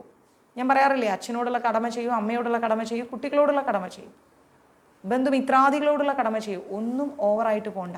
എല്ലാവരും ജീവാത്മാക്കളാണ്, സിംഗിൾ ജീവാത്മാക്കളാണ്. അപ്പം എന്താ വേണ്ടത്? നമ്മൾ പിന്നീട് ഇതെല്ലാം തിരിച്ചറിഞ്ഞതിന് ശേഷം നമ്മൾ ചെയ്യുന്നതെല്ലാം എന്താണ്? കൃഷ്ണാവബോധമാണ്. കൃഷ്ണനാകുന്ന അവബോധത്തിലൂടെ നമ്മൾ ചെയ്യുന്ന എല്ലാ പ്രവൃത്തിയും കൃഷ്ണാർപ്പണമാണ്. ഭഗവാന് സമർപ്പിച്ചുകൊണ്ട് ചെയ്യാം. ഭഗവാന് സമർപ്പിച്ചുകൊണ്ട് ചെയ്യുന്ന കാര്യങ്ങളിലെല്ലാം തന്നെ എന്താണ്? സ്വാർത്ഥതയില്ല. അങ്ങനെ സ്വാർത്ഥതയില്ലാതെ നമ്മൾ ഒന്നിനെക്കുറിച്ചും ആലോചിച്ച് വെറിയിടാവണ്ട. ഭഗവാൻ നമ്മുടെ ജീവിതത്തിൽ നിന്ന് എന്തെങ്കിലും ഒന്ന് ഒഴിവാക്കിയിട്ടുണ്ട് എങ്കിൽ അത് ഭഗവാൻ അറിഞ്ഞുകൊണ്ട് ഒഴിവാക്കിയതാണ്. അത് എത്ര വലിയ മാണിക്യമാണെങ്കിലും പോകുന്നത് അങ്ങോട്ട് പോട്ടെ എന്ന് വെക്കണം. അതേക്കുറിച്ച് നമ്മൾ വെറിയിടാവരുത്. മുമ്പ് ഞാനും അങ്ങനെയായിരുന്നു. ഇപ്പം എന്താ? പോട്ടെ. പോകുന്നവരെല്ലാം പോട്ടെ, നിൽക്കുന്നവരെല്ലാം നിൽക്കട്ടെ, വരാനിരിക്കുന്നവരെല്ലാം വരട്ടെ. ആരെങ്കിലും നമുക്ക് തടയാൻ പറ്റുമോ? ആരെങ്കിലും പിടിച്ച് നിർത്താൻ പറ്റുമോ? നമ്മുടെ മക്കൾ നമ്മൾ ആളിച്ച് പോറ്റി വളർത്തി ഒരു പ്രായം കഴിയുമ്പോൾ എനിക്ക് അവളെ ഇഷ്ടമാണ്, ഇവനെ ഇഷ്ടമാണെന്ന് പറഞ്ഞ് ഇറങ്ങിപ്പോയി കഴിഞ്ഞാൽ നമുക്ക് എന്ത് ചെയ്യാൻ പറ്റും? ജന്മം നൽകിയ അച്ഛനെയും അമ്മനെയും നിസാരമായി തള്ളി പറഞ്ഞുകൊണ്ട് ഇറങ്ങിപ്പോകുന്ന മക്കളെക്കാൾ വലിയ ബന്ധങ്ങൾ എന്താ ഉള്ളത് ഈ ലോകത്ത്? ഒന്നുമില്ല. പോകുന്നതെല്ലാം പോട്ടെ.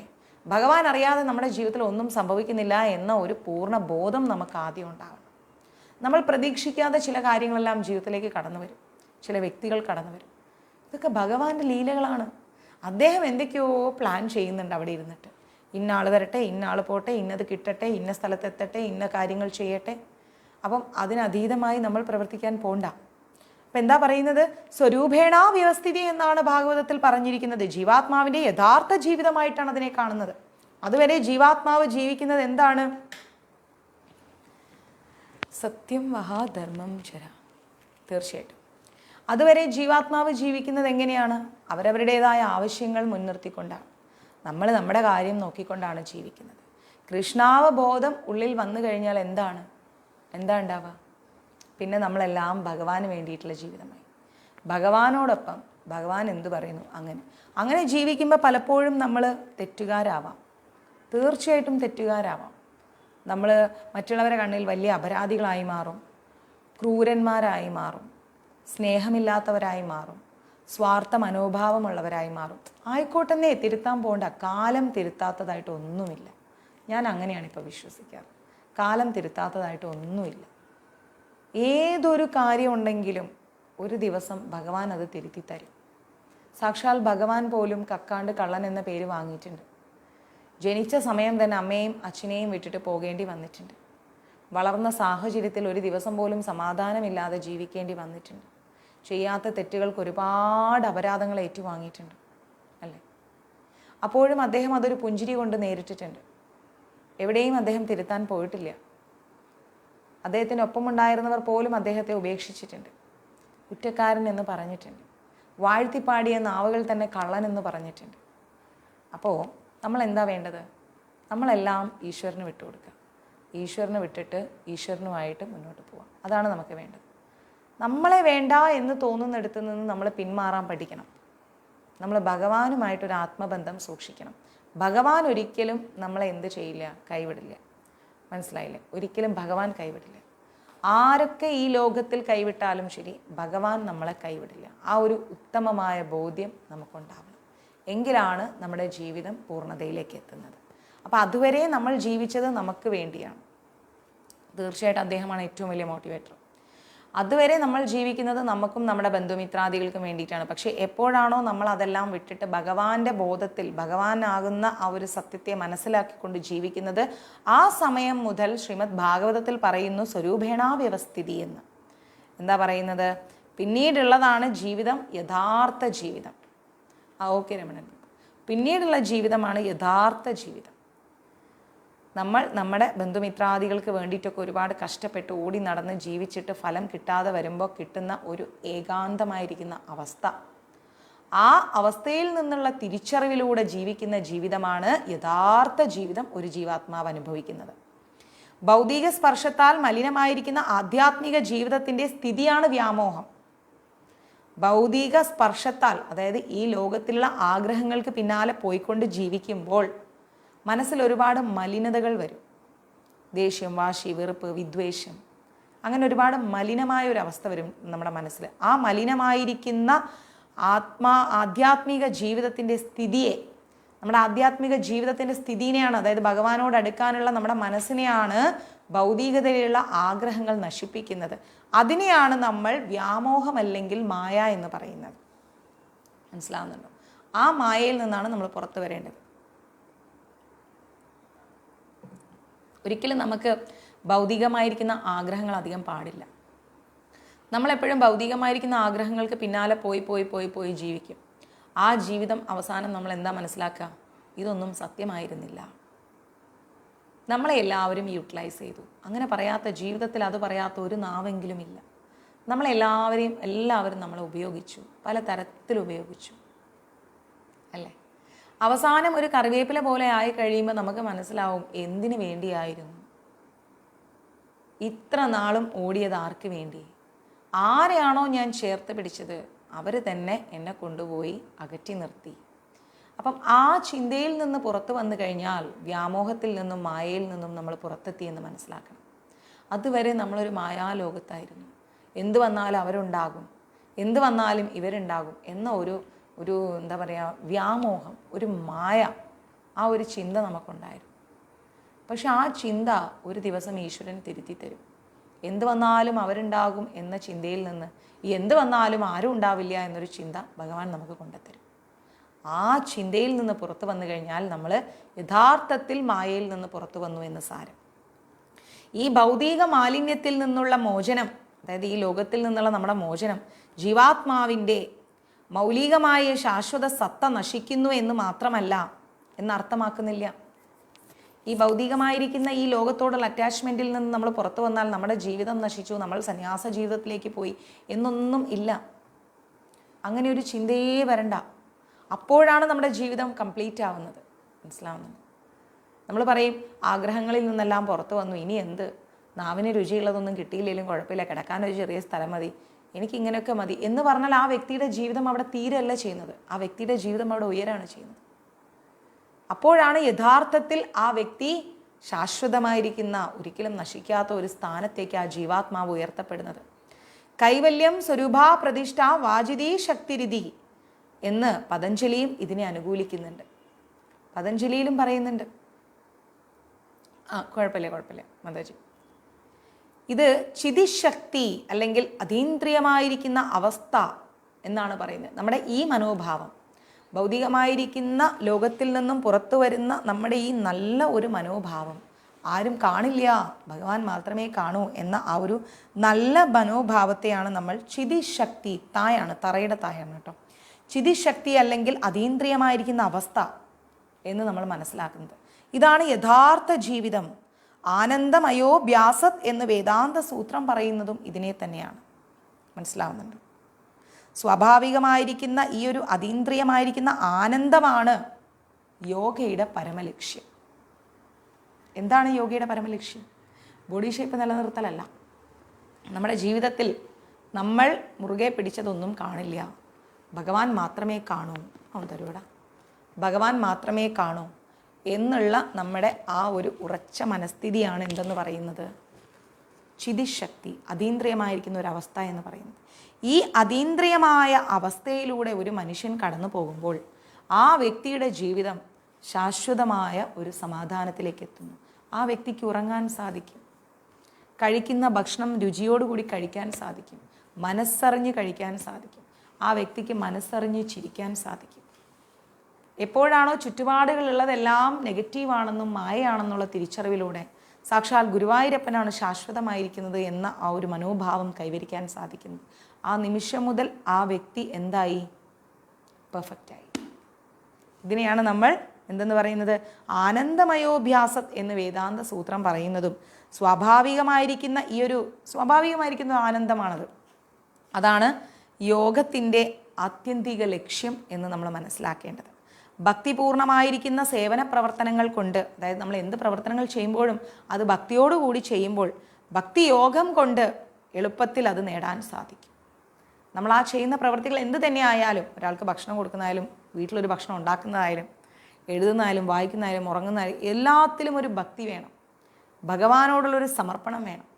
ഭഗവാനെ, ഇന്ന് എനിക്കിത് ഉണ്ടാക്കാനുള്ള ആയുസ്സും ആരോഗ്യവും അവസ്ഥയും അങ്ങ് നൽകിയല്ലോ കൃഷ്ണ, ഒരുപാട് നന്ദി. ഭഗവാനെ, ഞാനിന്ന് ഈ അന്നം കൊടുക്കാനുള്ള സാഹചര്യം അങ്ങ് എനിക്ക് നൽകിയല്ലോ കൃഷ്ണ, നന്ദി എന്ന് ഓരോ നിമിഷവും ചെയ്യേണ്ട കാര്യങ്ങളിലെല്ലാം തന്നെ കുറച്ച് മതി, കുറച്ച് നേരം വൈകി, ഓരോ നിമിഷം നമ്മൾ ചെയ്യേണ്ട പ്രവൃത്തികളും നമ്മൾ ചെയ്ത് വരുമ്പോൾ എന്തായി? അത് ഭക്തിയോഗമായി. ഭക്തിയിലൂടെയുള്ള നമ്മുടെ ഒരു എന്തായി? യാത്രയായി. അങ്ങനെ ചെയ്യുന്ന ആ ഒരു യാത്ര നമുക്ക് കംപ്ലീറ്റ് ആയിട്ടുള്ളൊരവസ്ഥയെ നൽകും. അങ്ങനെ കിട്ടുന്ന ആ ഒരു അവസ്ഥ ശ്രീമദ് ഭാഗവതത്തിലും അതുപോലെ ഭഗവത്ഗീത 7-ാം അധ്യായത്തിലും, നമ്മളിപ്പോൾ പഠിച്ചുകൊണ്ടിരിക്കുന്ന 6-ാമത്തെ അധ്യായമാണ്, 7-ാമത്തെ അധ്യായത്തിലും ഭക്തിയോഗത്തെക്കുറിച്ച് നമ്മൾ കൃത്യമായി പഠിക്കുന്നുണ്ട്. ഇത് ധ്യാനയോഗമാണ്. ഇനി ഭക്തിയോഗത്തിലേക്ക് നമ്മൾ പോകും. ജ്ഞാനയോഗം നമ്മൾ പഠിച്ചു കഴിഞ്ഞു അല്ലേ?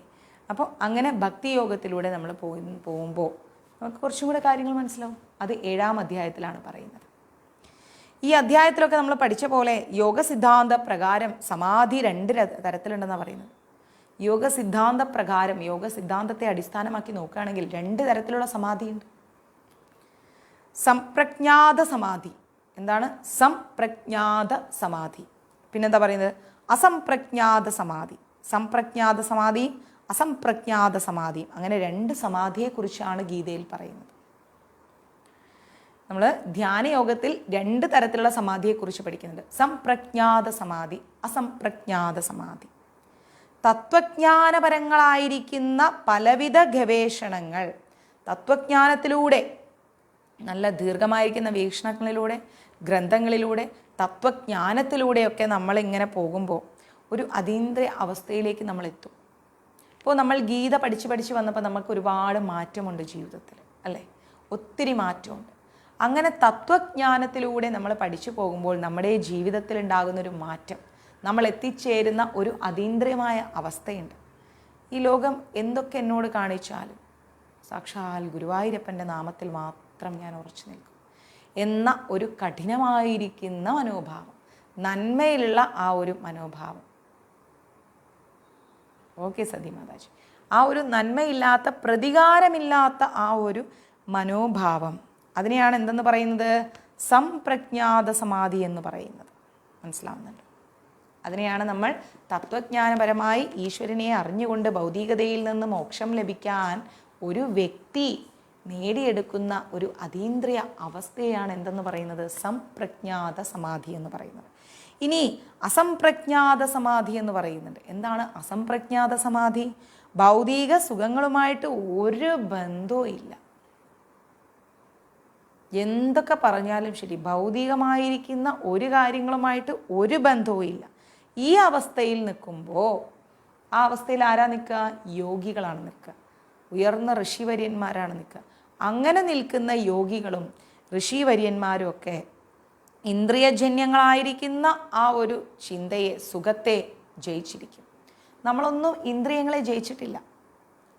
നമ്മൾ സംപ്രജ്ഞാത സമാധിയിലാണെങ്കിൽ കൂടിയും ഇന്ദ്രിയങ്ങളെ നമ്മൾ ജയിച്ചിട്ടില്ല. ഇപ്പോൾ തന്നെ ഉച്ചയ്ക്ക് ഒരു ഭക്ഷണം കഴിക്കാനിരുന്നാൽ, ഓ സാമ്പാറിൽ ഉപ്പില്ല, ഉപ്പ് കുറവാണ്, കറി അത്രയ്ക്ക് അങ്ങോട്ട് പോരാ, എനിക്ക് അത്രയ്ക്ക് അങ്ങ് ഇഷ്ടപ്പെട്ടില്ല. ഈ ഒരു ചിന്ത എന്തുകൊണ്ടാണ്? നാവിൻ്റെ രുചിയെ നിയന്ത്രിക്കാത്തത് കൊണ്ട്. ഞാൻ ഇന്നലെ മുഴുവൻ യാത്രയിലായിരുന്നു, ഒന്ന് കെടുന്നാൽ മതി, എനിക്കൊന്ന് ഉറങ്ങണം, ശരിക്കും ഒരു 6-7 മണിക്കൂർ എനിക്ക് ഉറങ്ങണം. എന്തുകൊണ്ട്? ഉറക്കത്തെ ജയിക്കാൻ സാധിച്ചിട്ടില്ല. അപ്പോൾ ഇന്ദ്രിയങ്ങളെ നിയന്ത്രിച്ചവൻ ആരാണ്? യോഗികളാണ്. ഇന്ദ്രിയ നിയന്ത്രണം നേടിയവർ യോഗികളും ഉയർന്ന ഋഷിവര്യന്മാരുമാണ്. അപ്പോൾ അങ്ങനെയുള്ള വ്യക്തികൾ സുഖഭോഗങ്ങളിൽ നിന്ന് പുറത്തു വന്നിട്ടുണ്ടാവും. അവരെ ഒരിക്കലും സുഖഭോഗങ്ങൾ എന്താണ് മുറുകെ പിടിക്കില്ല. സുഖഭോഗങ്ങളിൽ നിന്ന് അവർ പുറത്തു വന്നിട്ടുണ്ട്. അപ്പോൾ ഇങ്ങനെ സുഖഭോഗങ്ങളെയെല്ലാം അതിക്രമിച്ചുകൊണ്ട് ഈ അതീന്ദ്രിയ അവസ്ഥയിലെത്തുന്ന യോഗികളായാലും ശരി, ഋഷിവര്യന്മാരായാലും ശരി, അവർക്കൊരിക്കലും പിന്നെ അതിൽ നിന്ന് ഇളകേണ്ടി വരില്ല. ഒരിക്കലും ഇളകേണ്ടി വരില്ല. മനസ്സിലാവുന്നുണ്ട്? അങ്ങനെയുള്ള യോഗീവര്യന്മാരും ഋഷികളും മഹർഷിമാരൊക്കെ എന്ത് ഭൂകമ്പം സംഭവിച്ചാലും ശരി, അവർക്കൊന്നും സംഭവിക്കില്ല. സാരില്ല ലാലി മാതാജി, ഒന്നും സംഭവിക്കില്ല. നമ്മൾ പറയില്ലേ, പാലം കുലുങ്ങിയാലും കേളം കുലുങ്ങില്ല എന്ന്. കുലുങ്ങില്ല അവർ. 2 ദിവസം ഭക്ഷണം കഴിച്ചില്ലേ, ഹരേ കൃഷ്ണ, ആ നാമമാണ് അവരുടെ ഭക്ഷണം. ഉറങ്ങാൻ നല്ല സ്ഥലം കിട്ടിയില്ലേ, ഹരേ കൃഷ്ണ ഹരേ കൃഷ്ണ കൃഷ്ണ കൃഷ്ണ ഹരേ ഹരേ രാമ ഹരേ രാമ. ജപമാണ് അവരുടെ ഉറക്കം. നല്ല ചൂടാണോ, ഹരേ കൃഷ്ണ, ആ നാമത്തിലൂടെ വായുവാണ് അവരുടെ തണുപ്പ്. നല്ല തണുപ്പാണോ, ഹരേ കൃഷ്ണ, അതാണ് അവരുടെ ചൂട്. എല്ലാം ഭഗവത് നാമത്തിലൂടെ അവർ ഇന്ദ്രിയങ്ങളെ ജയിക്കും. അതുകൊണ്ടല്ലേ ഹിമാലയത്തിലൊക്കെ ഒരുപാട് സന്യാസിമാർ ആ മഞ്ഞുകട്ടയിൽ പോലും പോയിട്ട് കുളിച്ചുകൊണ്ടിരിക്കുന്നത്. അപ്പോൾ അങ്ങനെയുള്ള ഒരു സാഹചര്യത്തിൽ നമ്മൾ എന്താ മനസ്സിലാക്കേണ്ടത്? അങ്ങനെ ഇന്ദ്രിയങ്ങളെ ജയിച്ച ഒരുപാട് ആളുകളുണ്ട്. അവരാണ് എന്ത്? അസംപ്രജ്ഞാത സമാധിയിലേക്ക് പോകുന്നത്. അപ്പോൾ നമ്മൾ മനസ്സിലാക്കണം, ഭഗവത്ഗീതയിൽ ധ്യാനയോഗത്തിൽ 2 സമാധിയെക്കുറിച്ച് നമ്മൾ പഠിക്കുന്നു.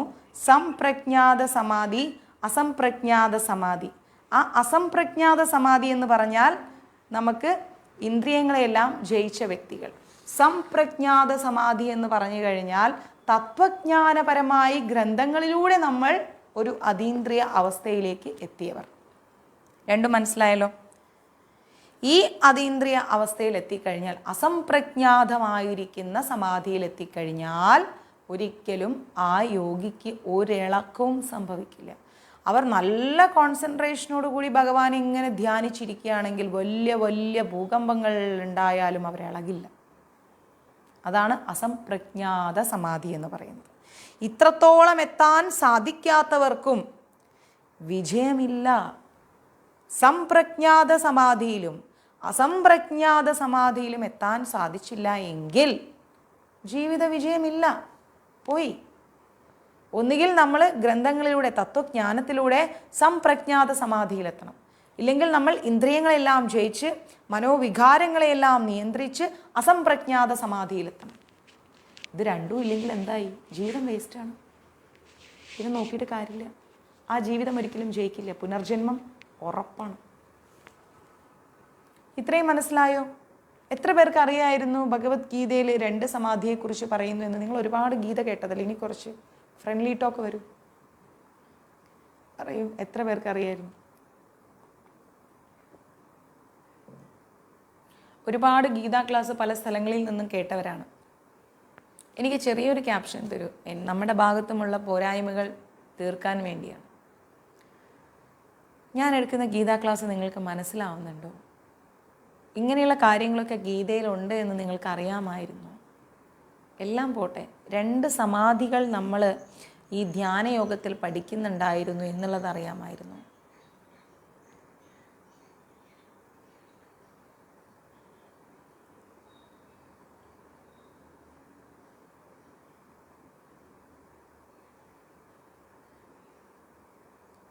കമൻസ് ഇട്ട് വെച്ചോളൂ, ഞാൻ നോക്കിക്കോളാം.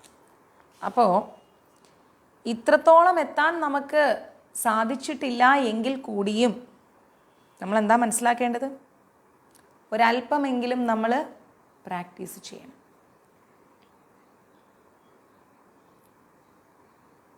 സാരമില്ല Beena Mataji, thank you so much. ഭഗവാന്റെ കാരുണ്യം. ഈ ഒരു നിങ്ങളിടുന്ന നല്ല നല്ല കമൻസ് ആർക്ക് അവകാശപ്പെട്ടതാണെന്നറിയാമോ? ആർക്കാ? അപ്പോൾ ഞാൻ ഇത്രയും പറഞ്ഞു തന്നപ്പോൾ നിങ്ങൾക്ക് മനസ്സിലായി. നിങ്ങൾ നല്ല നല്ല കമൻസ് ഇടുന്നു. മാതാജി മനസ്സിലാവുന്നുണ്ട്, ഇത്രയൊന്നും അറിയില്ലായിരുന്നു, ഒരുപാട് മനസ്സിലാവുന്നുണ്ട്, നല്ല ക്ലാസ്സുകളാണ് എന്നൊക്കെ പറയുന്നത്. ഇത് ആർക്ക് അവകാശപ്പെട്ടതാണ്?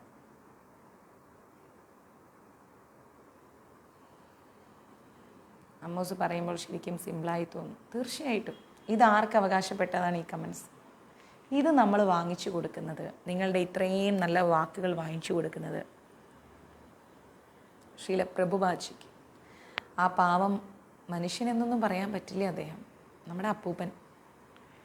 അദ്ദേഹത്തിൻ്റെ 79ാമത്തെ വയസ്സിൽ ആ പാവം കുടുംബവും സാഹചര്യങ്ങളും വീടും എല്ലാം ഉപേക്ഷിച്ച് കഷ്ടപ്പാടുകളും സാഹചര്യങ്ങളും എല്ലാം അനുകൂലമാക്കിക്കൊണ്ട് എന്തെങ്കിലുമൊക്കെ കുറച്ച് ഭക്ഷണം കഴിച്ചിട്ട് ഒരു പരാതിയും ഒരു പരിഭവവും ഒരാവശ്യങ്ങളും ഇല്ലാതെ എന്താ പറയുന്നത്, അസംപ്രജ്ഞാത സമാധിയിലൂടെ നമുക്ക് നൽകിയ വാക്കുകളാണിത്. ഗീത കേൾക്കാറുണ്ട്, പക്ഷെ അറിയില്ല. അദ്ദേഹം നൽകിയ കാരുണ്യമാണിത്. നിങ്ങൾ ഇന്നിട്ടിരിക്കുന്ന ഈ നല്ല വാക്കുകളെല്ലാം തന്നെ അദ്ദേഹത്തിൻ്റെ തൃപാദങ്ങളിലാണ് നമ്മൾ സമർപ്പിക്കേണ്ടത്. അദ്ദേഹം ഡീറ്റെയിലായിട്ട് നമുക്ക് പറഞ്ഞു തന്നു, അല്ലേ? ഇതൊന്നും എൻ്റെ വാക്കുകളല്ല, എനിക്കറിയില്ല ഇതൊന്നും. അദ്ദേഹം എഴുതി വെച്ച വ്യക്തമായ വാക്കുകളിലൂടെ ഞാൻ യാത്ര ചെയ്യുന്നു, അത്രയും. നിങ്ങളും ഞാൻ ഒരുപോലെയാണ് യാത്ര ചെയ്യുന്നത്. അതൊക്കെ നമ്മുടെ ശ്രീല പ്രഭുപാജി, നമ്മുടെ അപ്പൂപ്പന് അർഹതപ്പെട്ടതാണ് ഈ വാക്കുകളെല്ലാം. അദ്ദേഹത്തോടാണ് നമ്മൾ നന്ദി പറയേണ്ടത്. നമ്മുടെ കഴിവല്ല ഇതൊന്നും. മനസ്സിലായോ? ശ്രീ ഗുരുദേവ്. അപ്പം നമ്മൾ എന്താ മനസ്സിലാക്കേണ്ടത്? യോഗാ പരിശീലനം എന്ന് വിളിക്കപ്പെട്ടു വരുന്നത് പലവിധം ഇന്ദ്രിയ സുഖങ്ങൾ ഉൾക്കൊണ്ടുകൊണ്ട് യോഗവിരുദ്ധമാണ്. യോഗാ പരിശീലനം എന്ന് വിളിക്കപ്പെട്ട് വരുന്നത് നമ്മൾ കാണാറുണ്ട്. യോഗാ പഠിത്തം, യോഗാ പരിശീലനം, യോഗാ ക്ലാസ് എന്ന് പറയുന്നുണ്ട്, അല്ലേ? പലവിധം ഇന്ദ്രിയ സുഖങ്ങൾ ഉൾക്കൊണ്ടുകൊണ്ടാണ് യോഗ ഇന്ന് മുന്നോട്ട് പോകുന്നത്. ആലോചിച്ചു. ഒരു യോഗ ക്ലാസ്സിൽ പോയാൽ നല്ല AC, കുടിക്കാൻ വെള്ളം, നല്ല പാട്ടുകൾ, നല്ല റബ്ബർ മാറ്റ്, എന്തൊക്കെയാണ് യോഗ പഠിത്ത ക്ലാസ്സിൽ ചെന്ന് കഴിഞ്ഞാൽ. ഇതെല്ലാം വിട്ടകന്ന് പ്രകൃതിയോടിണങ്ങി ആദിത്യദേവനെ നമസ്കരിച്ചുകൊണ്ട് പ്രകൃതിയിൽ നിന്നുള്ള ആ ഒരു ഓക്സിജൻ സ്വീകരിച്ചുകൊണ്ട് മനസ്സും ശരീരവും ചിന്തയും വാക്കും പ്രവൃത്തിയെല്ലാം ഭഗവാന്റെ തൃപാദങ്ങളിൽ പോയിൻ്റ് ഔട്ട് ചെയ്തുകൊണ്ട് യോഗ ചെയ്തു നോക്കും. അതിനോളം സുഖം മറ്റൊന്നില്ല. സുഖസൗകര്യങ്ങൾക്ക് പിന്നാലെ പോയിട്ടുള്ള ഒരു ക്ലാസ്സും നമുക്ക് വേണ്ട, ഒരു യോഗാ പഠിത്തവും വേണ്ട. ഇന്ന് യോഗാ ക്ലാസ് എന്നൊക്കെ പറഞ്ഞാൽ ആദ്യം നോക്കുന്നത് നല്ല വൃത്തിയുണ്ടോ, താഴെ കുടിക്കാൻ വെള്ളമൊക്കെ ഉണ്ടോ, പാട്ടൊക്കെ ഉണ്ടോ, നല്ല റബ്ബർ മാറ്റാണോ, ഇരിക്കാൻ സ്ഥലമുണ്ടോ, ഇതൊക്കെയാണ് നോക്കാറ്. ഇതൊക്കെ ഇന്ദ്രിയ സുഖങ്ങളാണ്. ഇങ്ങനെയുള്ള ഇന്ദ്രിയ സുഖങ്ങൾക്ക് പിന്നാലെ പോയിട്ടുള്ള യോഗ എന്ന് പറഞ്ഞാൽ അത് വിരുദ്ധമാണ്. യോഗക്കേ അടിസ്ഥാന വിരുദ്ധമാണ്. വെറും വേസ്റ്റാണത്, ഒരു പ്രയോജനവുമില്ല. അതിൽ നിന്നൊക്കെ ഒന്ന് മാറി എന്താണ് ധ്യാനയോഗം എന്ന് മനസ്സിലാക്കിക്കൊണ്ട് യോഗ ചെയ്യുകയാണെങ്കിൽ അതൊരു യഥാർത്ഥ യോഗയാണ്. ഒരു യോഗി എന്ന് പറഞ്ഞു കഴിഞ്ഞാൽ രതിസുഖത്തിലും മദ്യപാനത്തിലും ഏർപ്പെടുക എന്നത് അപഹാസ്യമാണ്, അല്ലേ? ഒരു യോഗി ഒരിക്കലും രതിസുഖത്തിൽ പോകാൻ പാടില്ല, മദ്യപാനത്തിൽ പോകാൻ പാടില്ല. വളരെ മോശമാണ്, വളരെ വളരെ മോശമാണ്. ഒരു യോഗിയെ കൊണ്ട് ഒരിക്കലും ലൈംഗികതയെക്കുറിച്ച് സംസാരിക്കാൻ കഴിയില്ല. നമ്മൾ അനുഭവിച്ചറിഞ്ഞ കാര്യങ്ങളെ നമുക്ക് സംസാരിക്കാൻ പറ്റും. നമ്മൾ അനുഭവിച്ചറിയാത്ത കാര്യങ്ങൾ നമുക്ക് സംസാരിക്കാൻ പറ്റും. ഇപ്പം എന്നോട് മദ്യത്തെക്കുറിച്ച് പറയാൻ പറഞ്ഞാൽ എനിക്കറിഞ്ഞൂടാ. നമ്മളോട് കഞ്ചാവിനെ കുറിച്ച് പറയാൻ പറഞ്ഞാൽ നമുക്കറിയോ അതിൻ്റെ അനുഭൂതി എന്താണെന്ന്? നമ്മൾ ചിന്തിക്കണം. അതിൻ്റെ അനുഭൂതി എനിക്കറിയോ, നിങ്ങൾക്കറിയോ? കഞ്ചാവ് അടിച്ചാൽ എങ്ങനെയിരിക്കും നമ്മൾ പറഞ്ഞു കൊടുക്കാൻ അറിയില്ല. നമ്മൾ കണ്ടിട്ടും കേട്ടിട്ടും ഉണ്ടാവാം. മേ ബി കണ്ടതും നമ്മൾ പൂർണ്ണമായി സത്യമാണോ എന്ന് നമുക്ക് അറിഞ്ഞൂടാ. ചില ആൾക്കാരൊക്കെ കാണുമ്പം അവൻ കഞ്ചാവാണ്, ഇനി അത് മദ്യപാനാണോ എന്ന് നമുക്ക് അറിഞ്ഞൂടാ. അപ്പോൾ നമുക്ക് അതേക്കുറിച്ചൊന്നും വലിയൊരു അറിവില്ല. മനസ്സിലാവുന്നു? നമ്മൾക്ക് അനുഭവമുള്ള അറിവുള്ള കാര്യങ്ങളെക്കുറിച്ച് നമുക്ക് പറയാൻ പറ്റും. ഇപ്പോൾ യോഗയെക്കുറിച്ച് പറയാൻ പറഞ്ഞാൽ എനിക്ക് ഈ ഗ്രന്ഥമില്ലാതെ എനിക്ക് പറയാൻ പറ്റില്ല. കാരണം ഞാൻ യോഗ ചെയ്യാറില്ല, ചെയ്തിട്ടുമില്ല. സ്കൂളിൽ പഠിക്കുമ്പോൾ എപ്പോഴും ഒന്നും ചെയ്തിട്ടില്ല. അല്ല, പ്രാണായാമം, ബ്രീത്തിങ് എക്സസൈസ് ഇതൊക്കെ എനിക്കറിയാം. പക്ഷെ അത് ചെയ്ത എത്രയോ പേര് ഈ ഗ്രൂപ്പിലുണ്ട്. അതുകൊണ്ടാണ് ഞാൻ അവരുടെ വാക്കുകൾക്ക് വേണ്ടി വെയിറ്റ് ചെയ്യുന്നത്. ശ്രീകണ്ഠൻ പ്രഭു, ശങ്കരനാരായണൻ അച്ഛൻ, നമ്മുടെ സുജിത് പ്രഭു. മനസ്സിലാവുന്നുണ്ട്? ഇപ്പോൾ കഴിഞ്ഞ ദിവസം ഒരാൾ വിളിച്ച് എന്നോട് പറഞ്ഞു, മാതാജി ഞങ്ങളുടെ അമ്പലത്തിൽ ഒരാളെ വിളിച്ചു പ്രഭാഷണത്തിന്. ഞാൻ പറഞ്ഞു എന്നിട്ട് എന്താ പറയുക, ഫുൾ ലൈംഗികതയെക്കുറിച്ചാണ് സംസാരം. കേട്ടിരിക്കുന്നത് കുറേ അമ്മമാരും കുട്ടികളും ഒക്കെ. ഞങ്ങൾ പറഞ്ഞു ഞങ്ങൾക്കിത് കേൾക്കണ്ട, പ്രഭാഷണം മര്യാദയ്ക്ക് നിർത്തിക്കുമെന്ന് പറഞ്ഞു. അതുവരെ സാത്വികത പറഞ്ഞ ആ വ്യക്തി മൈക്കിലൂടെ ഭയങ്കര ഷൗട്ടിംഗ് ആയിരുന്നു. ഷൗട്ട് ചെയ്തുകൊണ്ട് ഇറങ്ങിപ്പോയി. എന്താ പറയുക, കാലം പോയ പോക്ക് നോക്കണേ. നമുക്ക് പറയാൻ ഒരു മറുപടിയേ ഉള്ളൂ, കഴിഞ്ഞത് കഴിഞ്ഞു, ഇനി അതേക്കുറിച്ച് നമ്മൾ പറയണ്ട, പോട്ടെ, സാരല്ല, വിട്ടേക്കും. എന്തിനാ ഇപ്പം അതേക്കുറിച്ചൊക്കെ പറയുന്നത്? ഓരോരുത്തരുടെ ആറ്റിറ്റ്യൂഡല്ലേ എന്നാണ് പറഞ്ഞത്. ശരിക്കും ഞാനും ദിവ്യ മാതാജിയും ഷോക്കായി പോയി ആ സമയത്ത് അത് കേട്ടപ്പം.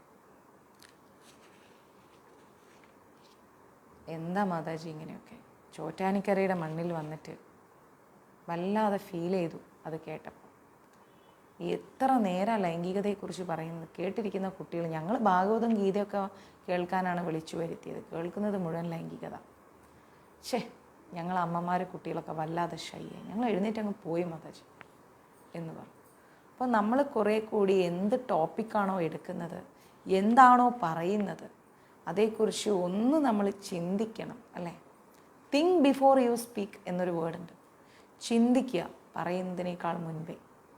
സാഹചര്യങ്ങൾ നോക്കി സംസാരിക്കുക. അപ്പം ഞാൻ എൻ്റെ കൂട്ടുകാരോട് സംസാരിക്കുന്ന പോലെ എനിക്കിപ്പോൾ ലൈവിൽ വന്നിരുന്ന് സംസാരിക്കാൻ പറ്റും? എൻ്റെ വീട്ടിൽ ഞാൻ എടുക്കുന്ന സ്വാതന്ത്ര്യത്തോടു കൂടി എനിക്ക് ലൈവിലിരിക്കാൻ പറ്റുമോ? പറ്റൂല. ലൈവിലിരിക്കുന്ന ഇതേ പൊളൈറ്റായിട്ടിരിക്കുന്ന രീതിയിൽ എനിക്ക് എൻ്റെ വീട്ടുകാരോട് ഇടപെടാൻ പറ്റുമോ? പറ്റൂല. ഓരോന്നിനും വ്യത്യസ്തമായ തലങ്ങളുണ്ട്, അല്ലേ? ഞാൻ ചൂടാക്കി തരാൻ. ആ വ്യത്യസ്ത തലങ്ങളിലൂടെ വേണം നമ്മൾ യാത്ര ചെയ്യാൻ. അപ്പോൾ നമ്മൾ മനസ്സിലാക്കേണ്ടത്, ഒരു യോഗി എന്ന് പറഞ്ഞു കഴിഞ്ഞാൽ ഒരിക്കലും രതിസുഖത്തിലും മദ്യപാനത്തിലും ഏർപ്പെടാൻ പാടില്ല. അത് വലിയ തെറ്റാണ്. അവർ യോഗി ആവില്ല. യോഗ പ്രക്രിയകൾക്കിടയിൽ സിദ്ധികളാൽ ആകൃഷ്ടരാകുന്നവരും, അതെ, നമുക്ക് പോലും പറയാൻ പറ്റൂല. അയ്യോ, എനിക്ക് പറ്റൂല കേട്ടോ, എന്നെക്കൊണ്ട് പറ്റൂല. അയ്യോ നാരായണ, പറ്റൂല. എന്താ പറയുന്നത് ഇവിടെ? യോഗ പ്രക്രിയകൾക്കിടയിൽ സിദ്ധികളാൽ ആകൃഷ്ടരാകുന്നവരും അപൂർണ അവസ്ഥയിൽ തുടരുകയേ ഉള്ളൂ. സിദ്ധികളാൽ ആകൃഷ്ടരായി കഴിഞ്ഞാൽ എന്താണ്?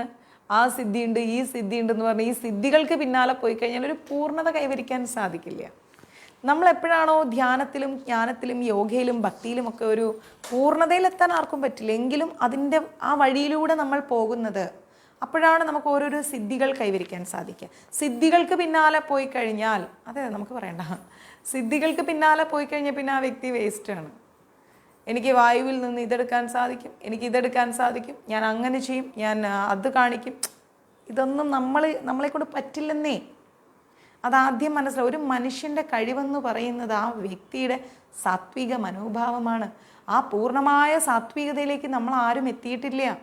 നിങ്ങളും എത്തിയിട്ടില്ല, ഞാനും എത്തിയിട്ടില്ല. അതാണ് നമ്മൾ മനസ്സിലാക്കേണ്ടത്.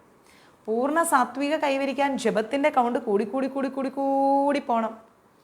ജപം ഒരു വലിയ പൊസിഷനിൽ എത്തുമ്പോഴാണ് നമ്മൾ ഒരു കുറേയൊക്കെ നമുക്ക് എന്തെങ്കിലുമൊക്കെ പറ്റുക. ചില ആളുകൾ പറയുന്നതൊക്കെ, ഞാൻ എന്ത് പറഞ്ഞാലും ശരിയാവും, എനിക്ക് അങ്ങനെ സിദ്ധിയുണ്ട്, ഞാൻ ഇങ്ങനെ സിദ്ധിയുണ്ട്, ഞാൻ പറഞ്ഞാൽ അത് കറക്റ്റ്. അയ്യോ, ഇതൊക്കെ വെറുതെയാണ്. ആർക്കും എന്നാൽ പിന്നെ ഞാൻ ചോദിക്കും, എന്തുകൊണ്ട് മരണം തടയാൻ പറ്റുന്നില്ല? മരിച്ചൊരു വ്യക്തിയെ എന്തുകൊണ്ട് ജീവിപ്പിക്കാൻ സാധിക്കുന്നില്ല? ഇന്നാൾ ഇന്ന ദിവസം മരിക്കുമെന്ന് എന്തുകൊണ്ട് പ്രവചിക്കാൻ സാധിക്കുന്നില്ല? ഒരു അപൂർണതയാണ് ഈ സിദ്ധികളുടെ പിന്നാലെ പോവുക എന്ന് പറയുന്നത്. മനസ്സിലായില്ലേ?